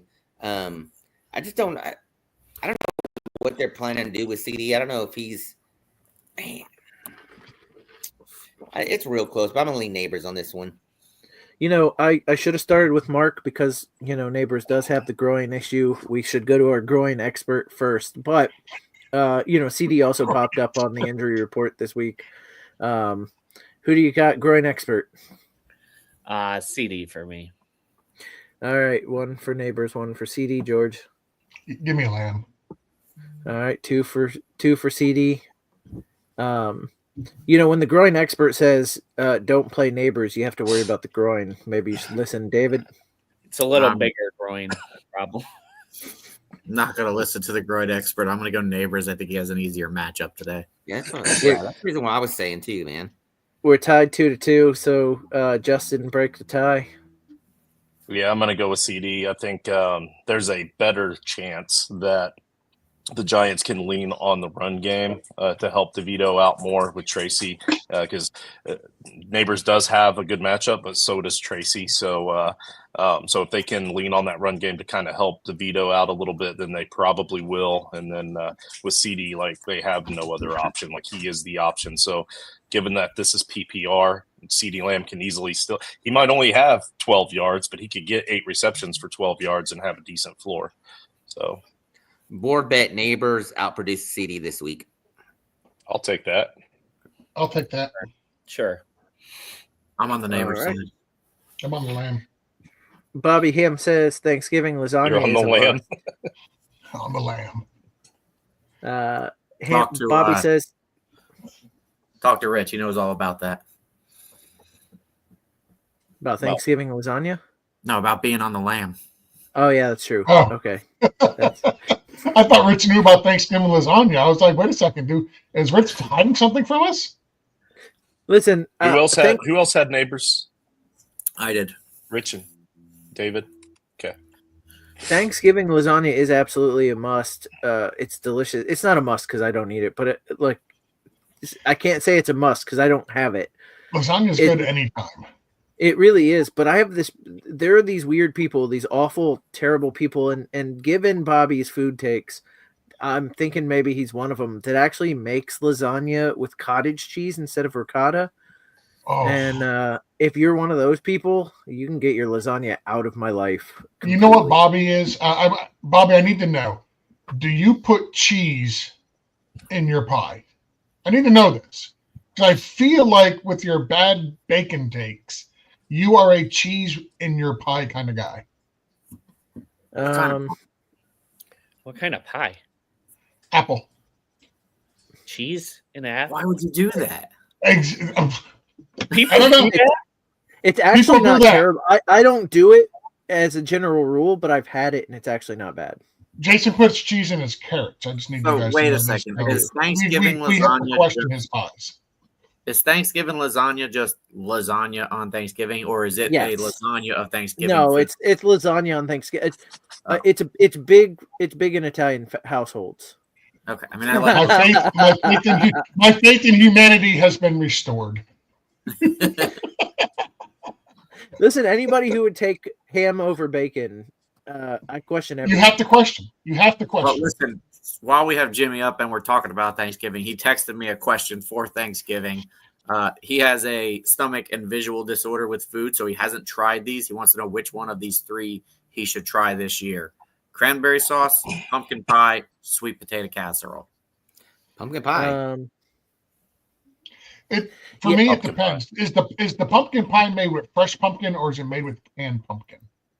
That's the deciding factor, because like my wife, when she makes pumpkin pie, it's fresh pumpkin. She purees the pumpkin from Halloween, and that's what we use in our pie for Thanksgiving. If it's from the can, go elsewhere. Here's the true answer to this. If you've got Cool Whip at the table, the answer is pumpkin pie. Because you can, if you're not a fan of pumpkin pie, you can drown it out with a crap ton of Cool Whip. Where you take the whole pumpkin pie, like the slice of pumpkin pie, and put it in the Cool Whip container and just eat it that way. You can actually you can bury some bad pumpkin pie taste with a lot of Cool Whip. So I think that's your answer there. There's no such thing as a bad pumpkin pie, and the other two options are mid at best. They're overrated. It's always pie. I agree. I agree. Which playoff contender should consider Daniel Jones as a backup? I'm not going to say they're a playoff contender because they might not even make the playoffs. But if you say which team could use a backup of Daniel Jones, not being a homer, but we've seen them without Tua, it's the Dolphins. Well, yeah, that's actually who I was going to say. Yeah, go ahead, Mark. So this question is wrong. There's only one answer of where Daniel Jones should go, and it's not a playoff contending team. Dallas. It's Dallas. We need Daniel Jones versus Danny DeVito on Thanksgiving. And all joking aside, it makes business sense for Dallas to sign him too. Because if they sign him for the rest of the season and he signs a backup role somewhere in the offseason, they get a draft pick. There's no reason for them at this point not to sign him. Well, wait, you're saying if Dallas does it, it's a smart business decision. They're off the table. They're not going to do it. Absolutely. That's exactly right. I was just going to say that about Jared. Let me also say this. Has anybody seen a more Raiders-worthy quarterback than Daniel Jones? He's mid at best, and he'll go in there and they'll have hope for him, and they'll say this time it'll be different. It's kind of like Gardner Minshew or Derek Carr or just I want to see the Daniel Jones. I want to see the Daniel Jones, Geno Smith resurrection happen. That's what I want to see. I want to see him go to another team after he's been written off. He don't write back, and he comes back and actually is a decent NFL quarterback. I would love to see that. I mean, Minnesota would be okay. To answer the question for a playoff team, Minnesota would be okay. Yeah. I think they need they need a backup. I'm desperately starting Cooper Rush in 2 leagues, in leagues where Daniel Jones still hasn't been dropped because and he's my only quarterback. And I'd still love to see him go to Dallas and play against the Giants this week on Thursday. But then the only other place I think would be really sweet would be if he went to Philadelphia to back up Hurts and something happens there, and then Saquon and Daniel Jones win a Super Bowl with the division rivals. they already got 2 gloves, Kenny Pickett, though. Yeah, there you go. That would be an interesting situation. I think that the team that, if you're considering past moves and a team that is smart going forward, picking people up to continue winning the Super Bowl, I'm going to have to say the Bills. The Bills, they always like to look for that depth. They've done it every year. Not that I think they're going to need him. Josh Allen's a beast, but just for safety purposes, I could see the Bills doing it. Hey, I got a question. Would you guys start Cooper Rush or Brandon Allen in a super flex? No. Oh, Brandon Allen. Yeah. I'm left with no other option. Yeah, I'm Question- going with Brandon Allen. I missed a question earlier, so I'm going to jump to it real quick, and then we'll get to some of these other questions. JK or Walker in a PPR? David. I'm sorry, who's JK? I'm missing J.K. Dobbins. J.K. Dobbins. Yeah, I had a brain aneurysm there. David? Oh, jeez, that's serious. JK. You got JK. Okay. Yeah, Rich, JK. now that you know. JK. Okay. I think they both said just kidding because Yeah. he answered Walker. Mhm. All right, that's Walker. Justin, Scott Walker, and then George will break the tie. Oh, easily Kenneth Walker. Yeah, I don't think it's Alright. close. It's All right, really so- not close. Baltimore's the number one. As Armin texted me when we were talking about the flexes earlier, Jason knows who Armin is. He shout out to him. He's watching live. He texted me and goes, "What are you talking about? The Ravens have the number one run defense in the NFL." And then he said Roquan Smith may not be playing. But I'm still going to go with Kenneth Walker. All right, Jimmy F says, I know, I lied about questions. Bear receivers, Moore and Adunze, okay to bench? Considering Addison and Hopkins instead. Thoughts? So there's the question is, Moore, Adunze, Addison, Hopkins, sit 2. We'll start with Justin. I think I'm gonna actually go with DJ Moore and Hopkins, just because Addison has a tougher matchup, and I don't think that it's a game where they're going to necessarily need to rely on the pass a heck of a lot. So I'm gonna go with DJ Moore and Hopkins. Okay, Moore and Hopkins for Justin. I had to go to Justin first because he will say Moore every time I ask him, even if it hurts him over and over and over again. George. Mm-hmm. So I want to play Adunze. He's been highly involved in this offense as of late. He's the last 4 weeks since the bye, 6, 7, 6, and 10 targets respectively. He had a 100-yard game, so he's been involved in the offense more. On top of that, Keenan Allen is questionable with an ankle injury, so I really like Adunze. And then after that, I think I would go with Hopkins over Addison and Moore. All right, 2 for Hopkins, 1 for Moore, 1 for Adunze. David? I'm going to go with Dunze because he has been more involved than Moore. And then I'm going to go with Addison because Hopkins is on a losing team today. All right, and then Mark? Stick to the bit. I love it. Dedication to the bit. Allen is active today. I'm benching both Bear receivers. I just until I see more for a few weeks, I don't want any part of the Bears offense. All right, 3 for Hopkins, 2 for Adunze, 2 for Addison. Is Keenan Allen droppable at this point in most non-starting 3 wide receiver leagues? I feel like he is. Benchable. He's on the bench. He's right in the bench. Yeah, I don't know I if there's feel like- much better on the bench. I think we're going to have a better idea after this week. Give the new OC a second week, because I'm telling you, there was a vast improvement. Even though they didn't play great, it was a vast improvement last week over the previous 3 weeks when things were falling apart. So another week with the new OC and trying to fit in some new schemes that look like it. Those schemes look like they were built around working with Caleb Williams. Positive traits. So, I mean, let's see what happens. One more week. Since the week 7 bye, here's Keenan Allen's receptions and yards. At Washington, known for their secondary, 2 for 39. At Arizona, known for secondary, 4 for 36. New England, known for their secondary, 5 for 44. Green Bay, who does have a good secondary, 4 for 41. No touchdowns in any of those games. Yeah. He's averaging 3.75 catches a game and 35 yards. And their schedule coming up is not good necessarily. Not good at all. That's why I was bad wondering. against wide receivers, but outside of that, they've got Detroit twice. They've got San Francisco.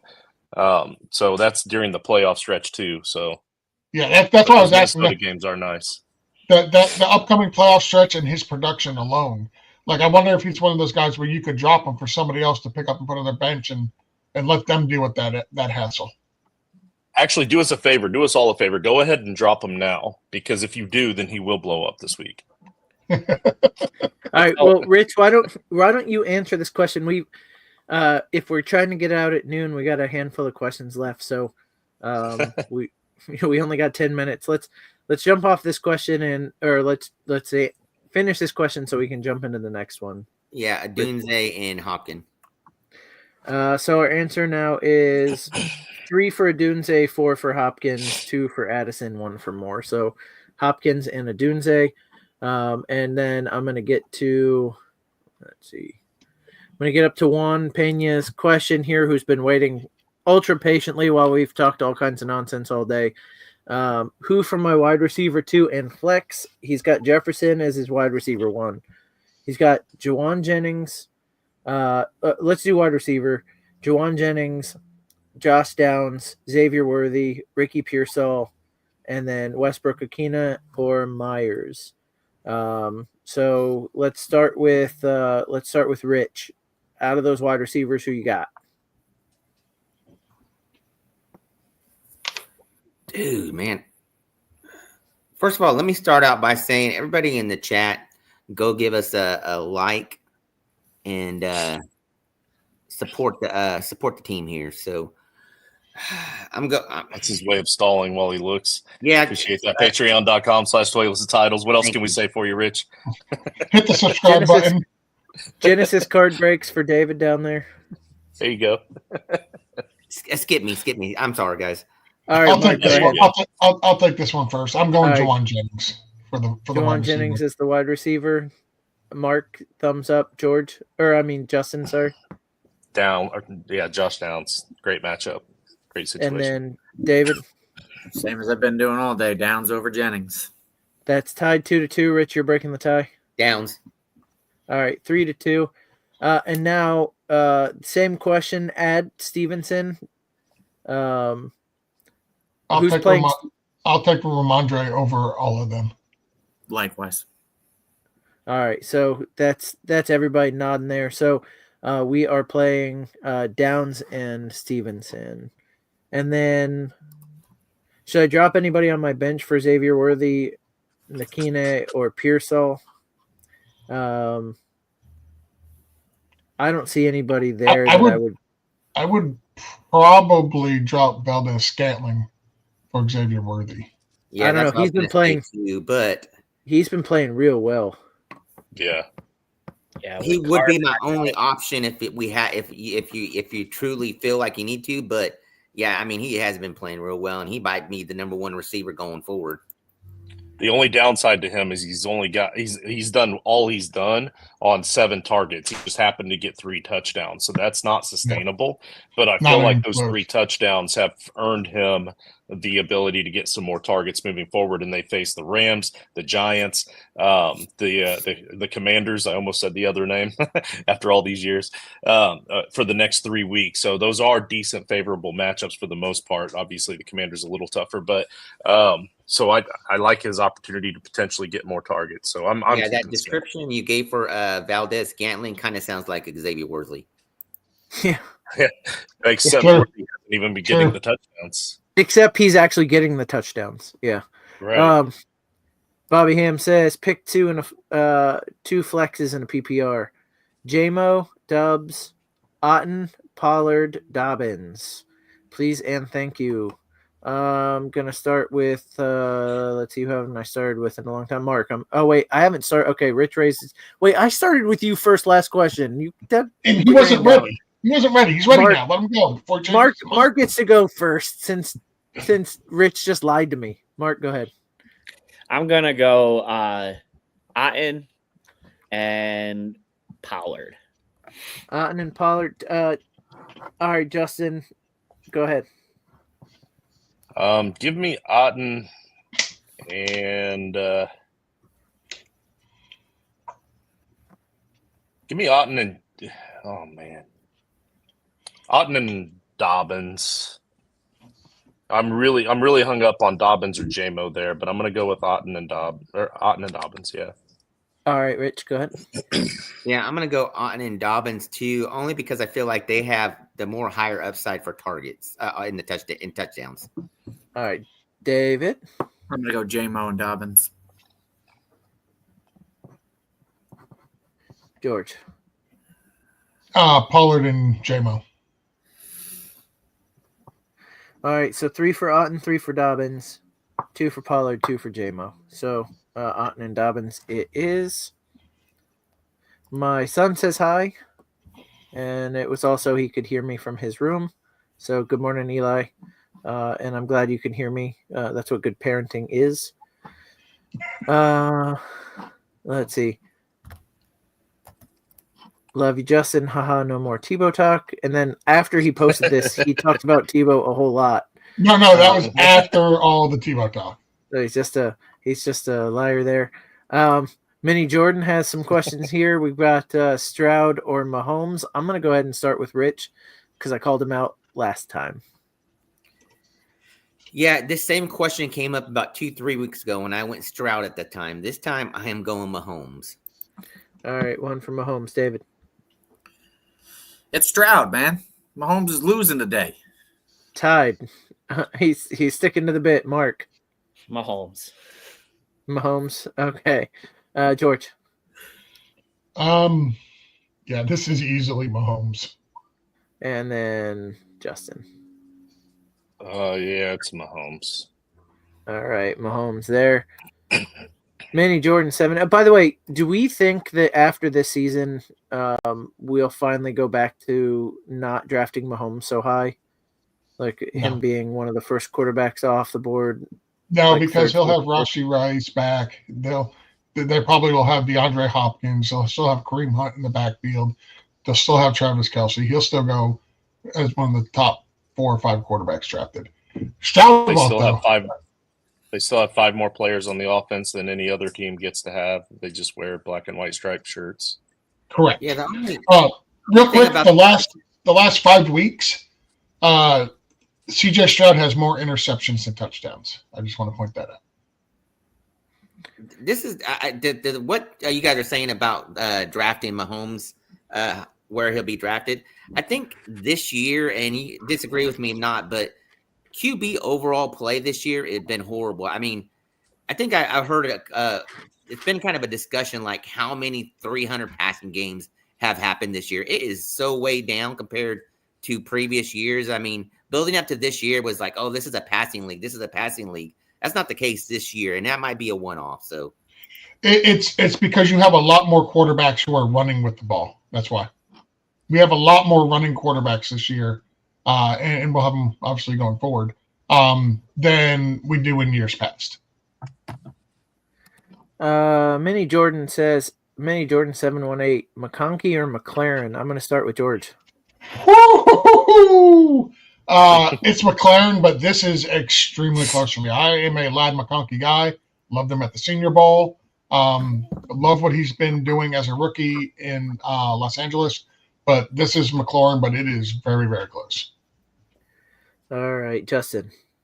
Because it's close, McConkey is playing Monday night, and he's questionable. I mean, probably going to play, but he's going to be playing hurt, and it's Monday night, so you never know if he has an issue, and then you're stuck trying to figure something out on Monday night. So if it's close, I'm just going to play it safe and go with McLaurin. All right, 2 for McLaurin. Mark? Yeah, I'm going McLaurin, but only because of the questionable tag in Monday night. Right. I mentioned earlier in the week, I'm a little worried about McLaurin if Daniels isn't 100%. There were plenty of opportunities he could have thrown down to the field to McLaurin last week, and he chose not to. So I'm a little worried going forward. But McConkey's got such a great matchup Monday night, too. I just want to point that out. Going against Baltimore, they're last against wide receivers.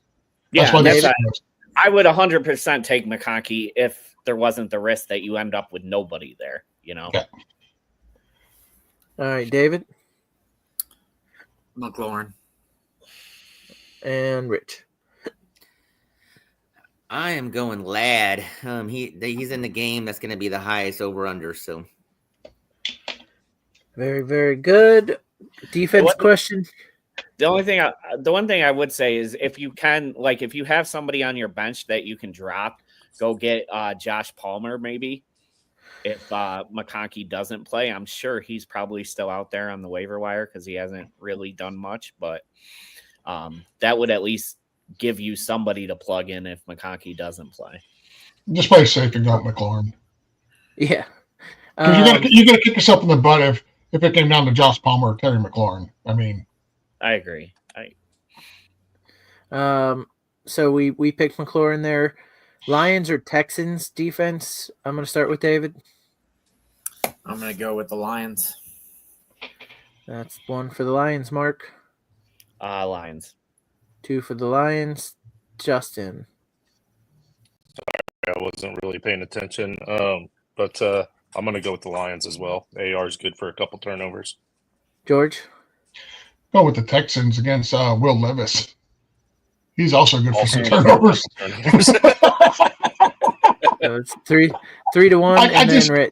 I just trust the Indianapolis offense a little bit more than I trust the Titans offense. Yeah, I'm switching to the Texans also. All right. Texans. All right, so it's the Texans. I'm going to be nice to Bobby Ham, and he said he got a phone call and he missed his flex question. Let's see if we can go back and find that question real quick. I think he was asking if he put Swiss or cheddar on his pie. And he wanted to know which one was the flex, I believe. It's usually cheddar. Oh, it's disgusting. Oh, yeah, okay, so it was let's see, who did we end up with here? So you wrote that answer down. I did, and I have to try and find it. I think it was Otten for sure. It was Otten and Dobbins. It was Otten 3, Dobbins right. 3, Pollard 2, JMO 2. So Otten and Dobbins. Okay, so trying to get back to better sports betting site, FanDuel, DraftKings. I don't do a lot of sport betting, so if anybody has a preference. I prefer DraftKings, but I mean, I've used all of them. I utilize DraftKings for everything. I'm the opposite. I use both, but I prefer FanDuel. I just I think it's easier to find the things you're looking for than it is on DraftKings. Okay. Crana says, sit 1, pumpkin pie. Oh, where'd Justin go? Or George go? Sit 1, pumpkin pie, cranberry sauce, gravy, or stuffing. I gotta go pee real quick, but okay, but who you sit? Yeah, that's why I came back, is because this was a very, very important question. I had to come back for this. You are not sitting the stuffing. Let me just throw that out there, especially if it's cooked in the turkey. That is chef's kiss. You just don't sit your studs, right? That's what we say. So you're not sitting your stuffing. You can absolutely sit the cranberry sauce. You can sit the gravy. You're not sitting pumpkin pie. Of the gravy and the cranberry sauce, I can go without the gravy on everything. So I'm going to sit gravy. All right, George is sitting gravy. Justin? I am not a bread type of person, and stuffing is disgusting to me, no matter how you make it or what. It doesn't matter. Because to me, if I have stuffing, the only way. All right, Mark?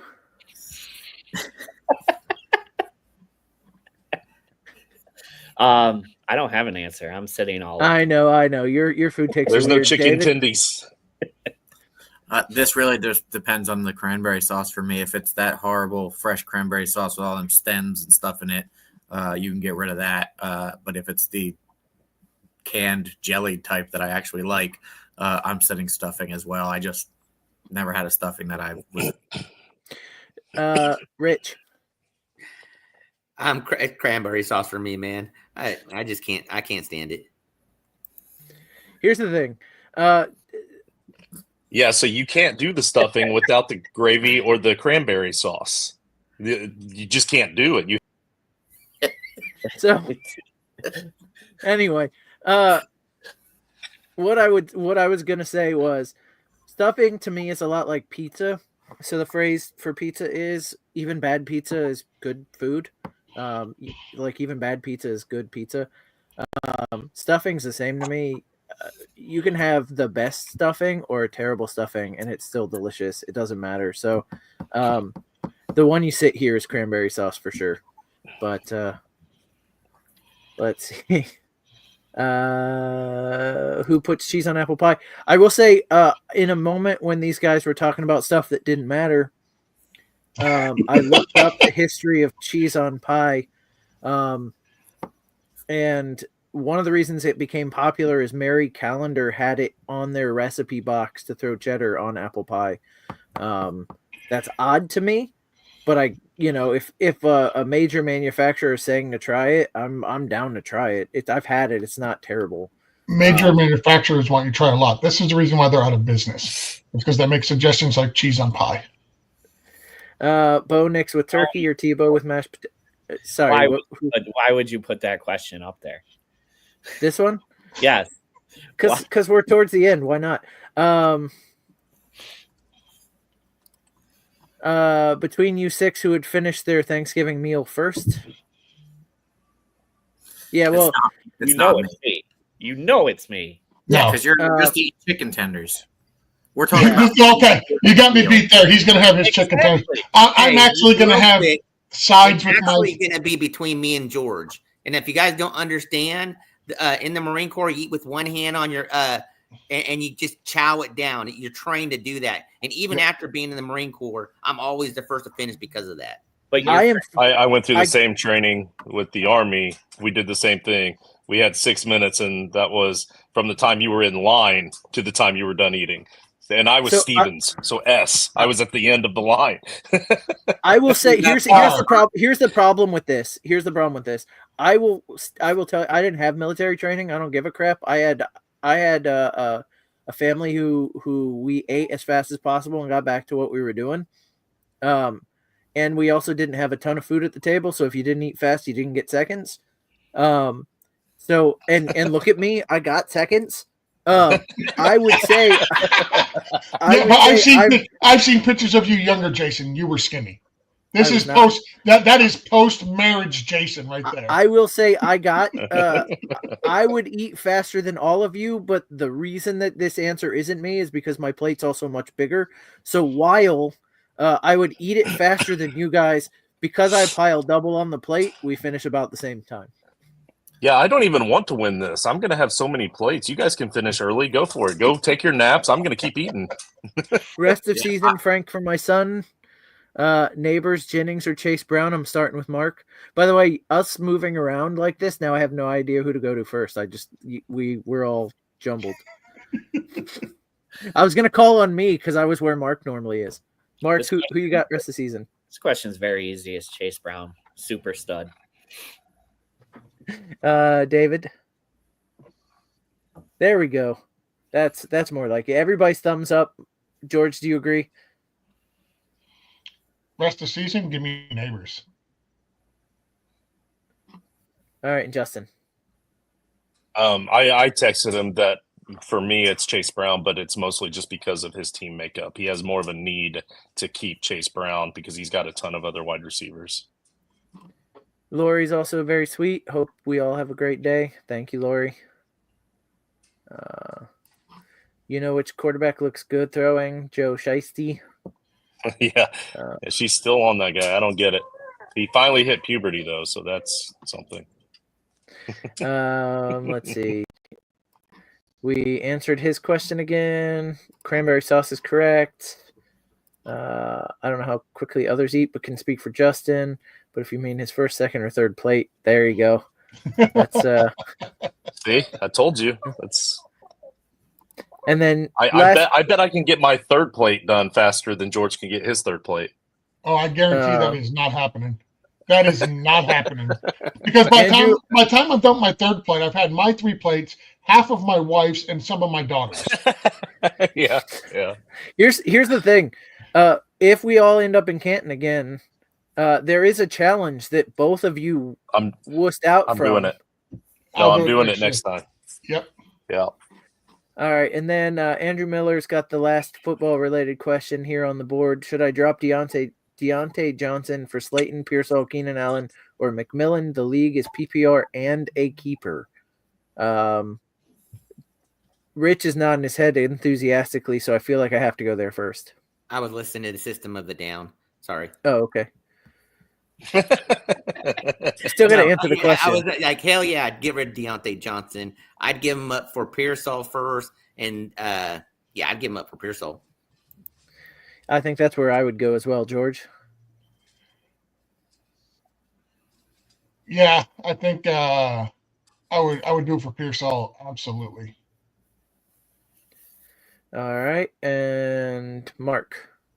Pearsall. Yeah, Justin? if you look at which one of these guys has any value going into next year, it's not going to be Slayton, it's not going to be Allen, it's not going to be McMillan, it's Pearsall. Yeah, I'm hoping he has better keeper options. Like, typically in a keeper, you don't keep them all. So, like, even if you take Pearsall here, hopefully you've got somebody else to keep. I don't know that makes a big difference in this question for me, but, like, value rest of the season for sure is Pearsall. Justin, you didn't answer yet. I agree. It's Pearsall, especially with the keeper aspect. I agree. And David? I don't think any of these people are going to be a keeper in a keeper league. Depending on how many you get to keep. Yeah, you'd have to keep almost your whole team to keep any of these guys, I think. I'm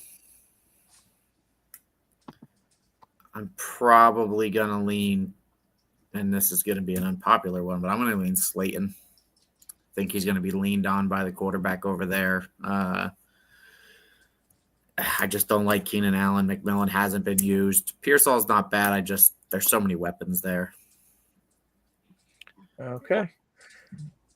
The one thing I will say with the keeper aspect is, like, you never know what happens in the offseason. Like, one of the Ayuk or Debo could leave and go somewhere else, and then all of a sudden Pearsall is. It would be Debo. It would be Debo. Yeah, they just signed with Ayuk's new contract. Yeah. Happy Sunday. In case we don't do a Thanksgiving blitz, happy Thanksgiving. I don't think we're going. I'm making the turkey, the mac and cheese, a salad, banana pudding, and cheese carrots this year. So I've got a full slate. So I probably won't be able to jump on here and do a show. But if any of these guys want to, but I might be able to. I might be able to do a Thursday blitz or Thursday. Well, why did we say blitz? We haven't called it that all year. Thursday. Although I did speak with Dirty Jobs Mike this week. He reached out to me for the first time in like 6 months just to say hi. So that was nice. But yeah. So but anyway, I might be able to do a Thursday morning title time. So we'll just have to kind of see how it goes, but I'm not really all into the whole Thanksgiving crap anymore. So it's good for me. Like, all I have to do is show up for the dinners. I don't have to actually make anything. So I wish that was the case for me. Yeah, I'm making most of the dinner this year, so I'm probably out. I want to share this real quick. Justin, your team had the opportunity to be absolutely goated, and they did not take this opportunity. So I don't know if you can see the video. That's the Colt mascot. That's Roger Goodell. And he had a chance to put the pie in his face, and he didn't. Come on, man. He absolutely could have pied Roger Goodell. It would have made the Colts my new favorite team, to be honest. Yeah, Blue he's a good-hearted character, that guy. You guys all make me feel like a terrible husband because I don't cook nothing on Thanksgiving unless we have French toast in the morning, which we won't because I don't eat anything until Thanksgiving is served. French toast sounds phenomenal. French toast is my only dish, and I will put it up against restaurants and everything else. I've never had French toast as good as mine, but anything else, I can't make boxed macaroni and cheese. So are you making it in Canton next year? Yes, I will. What kind of bread do you use over there for your French toast? Texas toast. Hey, so a little bit of from Fat guy me food to tip. you, Fat guy a food little tip. a little fat guy food tip. Do you have a Texas Roadhouse in your area? Yeah. Yes. Right up the street. So buy some extra of their rolls. Their delicious rolls with the cinnamon butter. Buy some extra and French toast those. slice them in half, French toast them out, use the cinnamon butter, obviously, because why wouldn't you? Mwah. That's Dude, fantastic. yeah. That's just a fat guy food tip from me to you. Those buns are phenomenal. I would go to Texas Roadhouse just for beer and buns.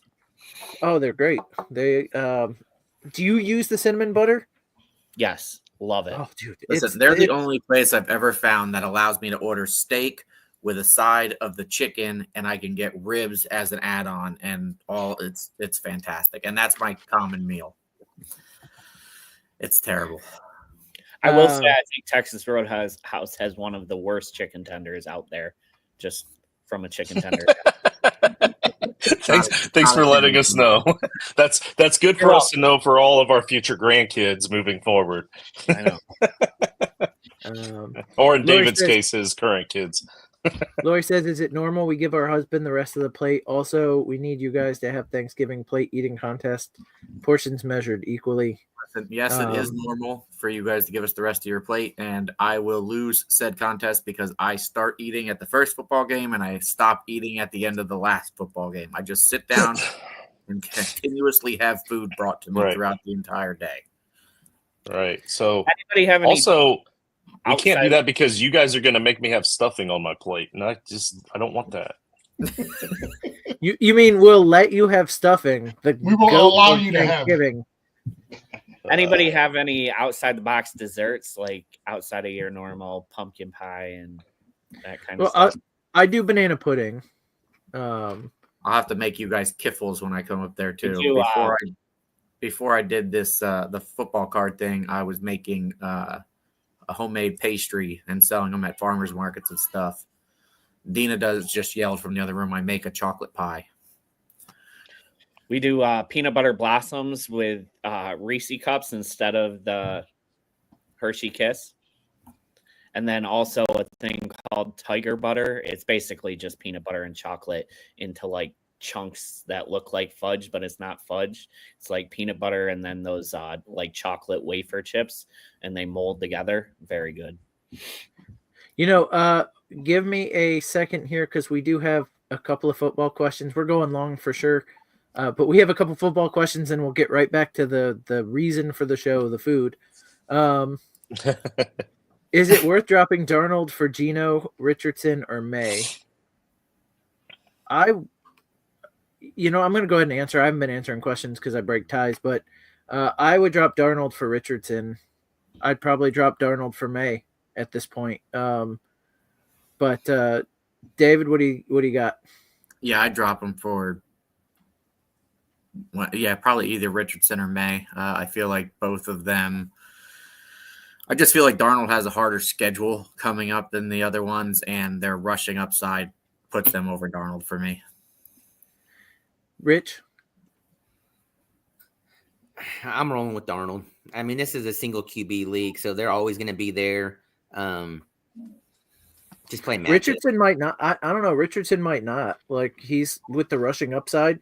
Those are the quarterbacks that get snatched. I think Darnold will be there whenever you need him, whenever you want to go back to him.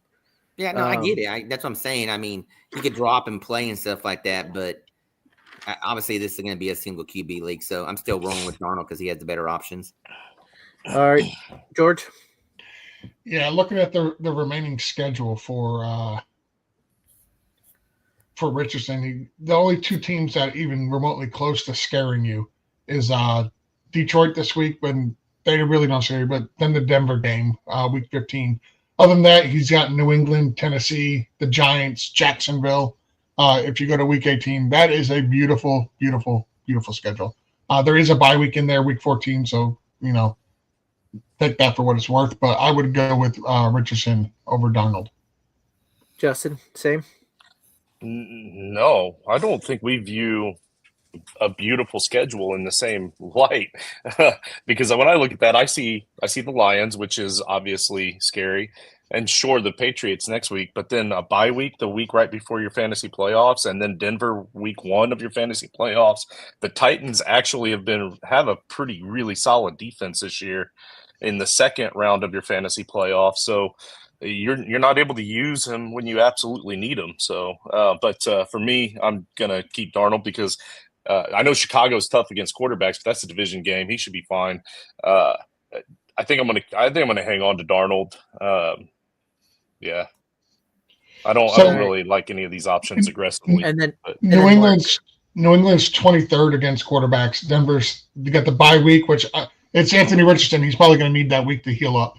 Then you get Denver. They're third against quarterbacks. That's like I said, I pointed that out. I don't really like that matchup. Yeah. Tennessee is 25.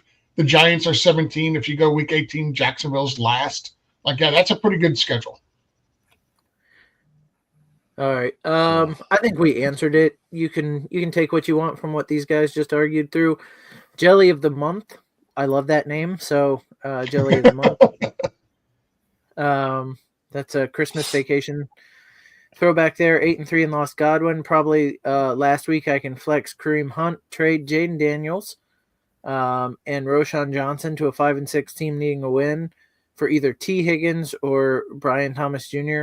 My other quarterback is Kyler. So he can get rid of Jaden Daniels. He's got Kyler as a backup. He can pick up T. Higgins. I'm going to start with Justin because Justin's the never Higgins guy. Okay. Sorry, I wasn't paying attention. What was this again?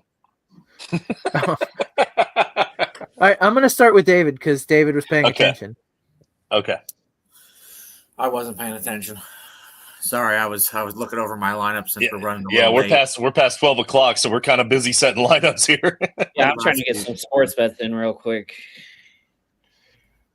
Okay, probably last week in flex Kareem Hunt, trade Jaden Daniels as a week 10 keeper, no, and Roshan team needing for no, I'm not doing that. No, I'm going to keep Jaden Daniels. Yeah. No, I mean, he's got Kyler as his other quarterback, so he's got a good second quarterback. I'm a big Jaden Daniels guy. If you're looking at keeping either Kyler next year earlier or Daniels, maybe swap Daniels for Kyler. This way you can still keep Daniels again next year and roll with him the rest of the year and trade Kyler. That's the only way I would do that. And I think you can still flex Kareem Hunt the rest of the year. I am not convinced that Isaiah Pacheco is going to come back and get that starting job back. I think Kareem Hunt has earned that job. I think he's a lot better fit for that offense than Pacheco. They're not passing the ball to Pacheco, so they know when he's on the field, the odds of him catching a pass are very, very low, where Kareem Hunt is running between the tackles. He can catch the ball. He's a better pass protector.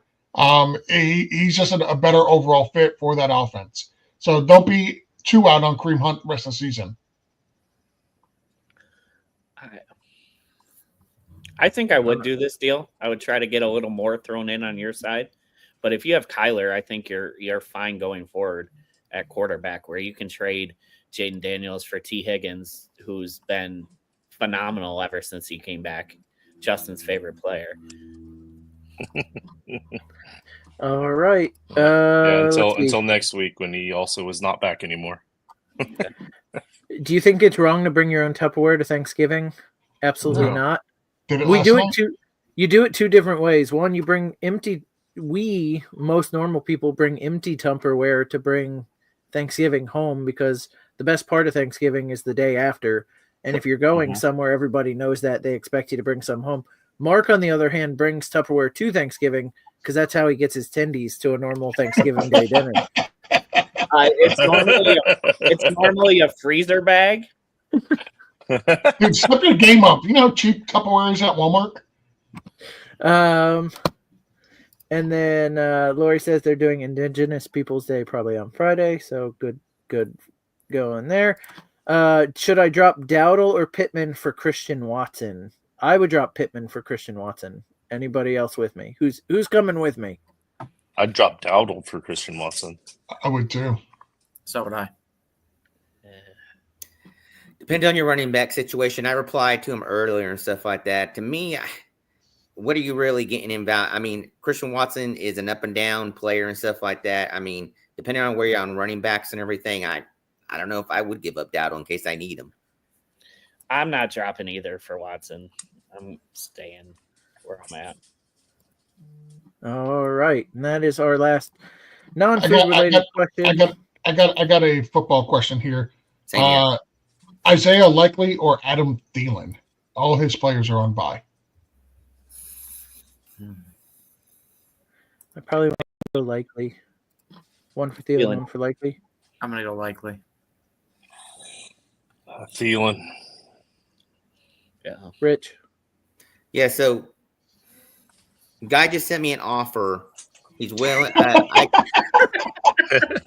Rich, real quick, Thielen or Likely?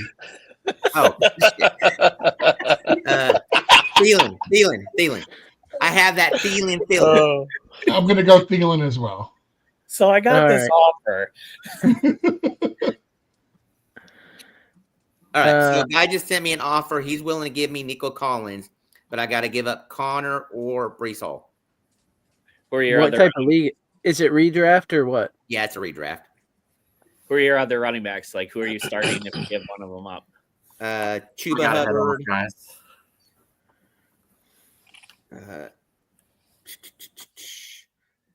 I would throw in ETN. ETN. I'm not doing that. I'd be rolling with ETN. I'm keeping the running backs. Yeah, I'm keeping the running backs. Okay. Beer. Right. So sorry. I was doing mine. Beer and lots of it. Oh. Not even close. I don't drink. Baker or Tua? Baker for me. Baker. It's Frank. Baker. Oh wait. Is this for you? Tua. Yeah. Tua for me. Tua for me. Yeah, I'm going Baker. Actually, no. You should have not said anything. Then he would have had to really think about that. I'm going against him. Oh, I don't care. That's why I asked. No, start Baker so I can have him. Ooh. Yeah, that gives you somebody to steal. Yep. Yeah. Give me Baker. But I'm going for the win. I don't care. I mean, you can go for whatever you want. That puts me at a 11-point advantage over you at this point, according to predictions. If after I throw in my hero. So. All right, sports bets question though. Jonathan Brooks' line is 16.5. I have it in as my last leg of my parlay right now. What do you guys think? I don't do it. I'm taking the under. Under 16.5? You don't think they want to get it? I don't even know. I don't even know if I bet. I don't even know if I bet that this first game. I'm going to be honest with you. I think I stay away from it. Really want to get him some work. I think the last game they played was supposed to be the first game, and they played it cautious then. They're not going to play it as cautious this week. I'm avoiding it. Okay. Because of the fact that they're playing the Chiefs too. So, George or Jason, either one of you want to break the tie? Oh, sorry. I was looking at my lineup. Go ahead. What was it again? Jonathan Brooks over 16.5 yards today. I'll take Brooks over 16. They're playing the Chiefs. I'm taking under. God damn it. All right. Sorry. Hey, so Marvin Harrison or Terry McLaurin? Harrison for me. Seattle's secondary is trash. Yeah, same here. Justin? Oh, sorry. I forgot about something in a league. Shoot. What was it? Marvin Harrison or Terry McLaurin? McLaurin. George? McLaurin. Oh, that ties. Where'd Dave go? He went to go change his lineups. He went to Tebow. Damn it. Yeah. Okay. David would have said over for Carolina's or Justin Brooks' rushing yards because he thinks they're going to score 35 points to against the Chiefs. So yeah, he would have totally broke that tie for you.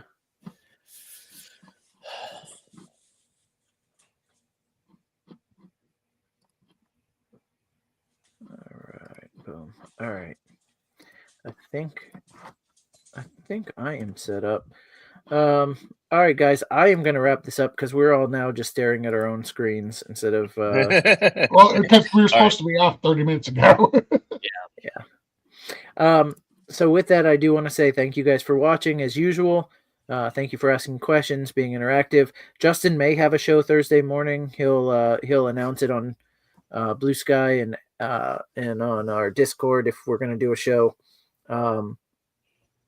Yeah. So we may or may not have one Thursday morning. We'll definitely be back here Sunday morning for all your start sit questions for after Thursday and Friday's games. With that, remember patreon.com/toilets-titles and then YouTube Toilets Titles. Go in there, like, subscribe, all the fun things that we ask you guys to do. If you have any recipe questions, you can shoot them my way. I'm happy to tell you how to put some cheddar on some apple pie if that's what you're into. But I've got all kinds of recipes for anything you want. David's not here, but Genesis Card Breaks, they do card breaks all the time. So jump in and do card breaks with David.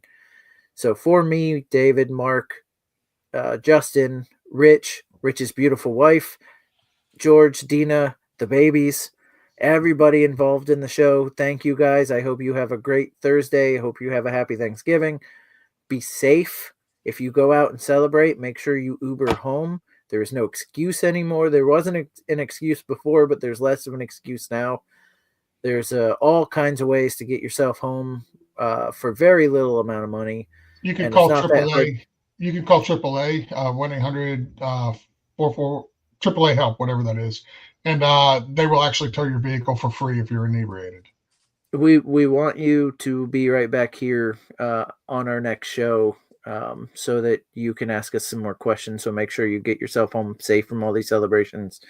Also, This Guy's Fragile every Friday, our main show Tuesday night, and then right back here Sunday morning, 10 a.m. We can answer your start sit questions. So thank you guys for doing this with us one more week, and we will see you next time.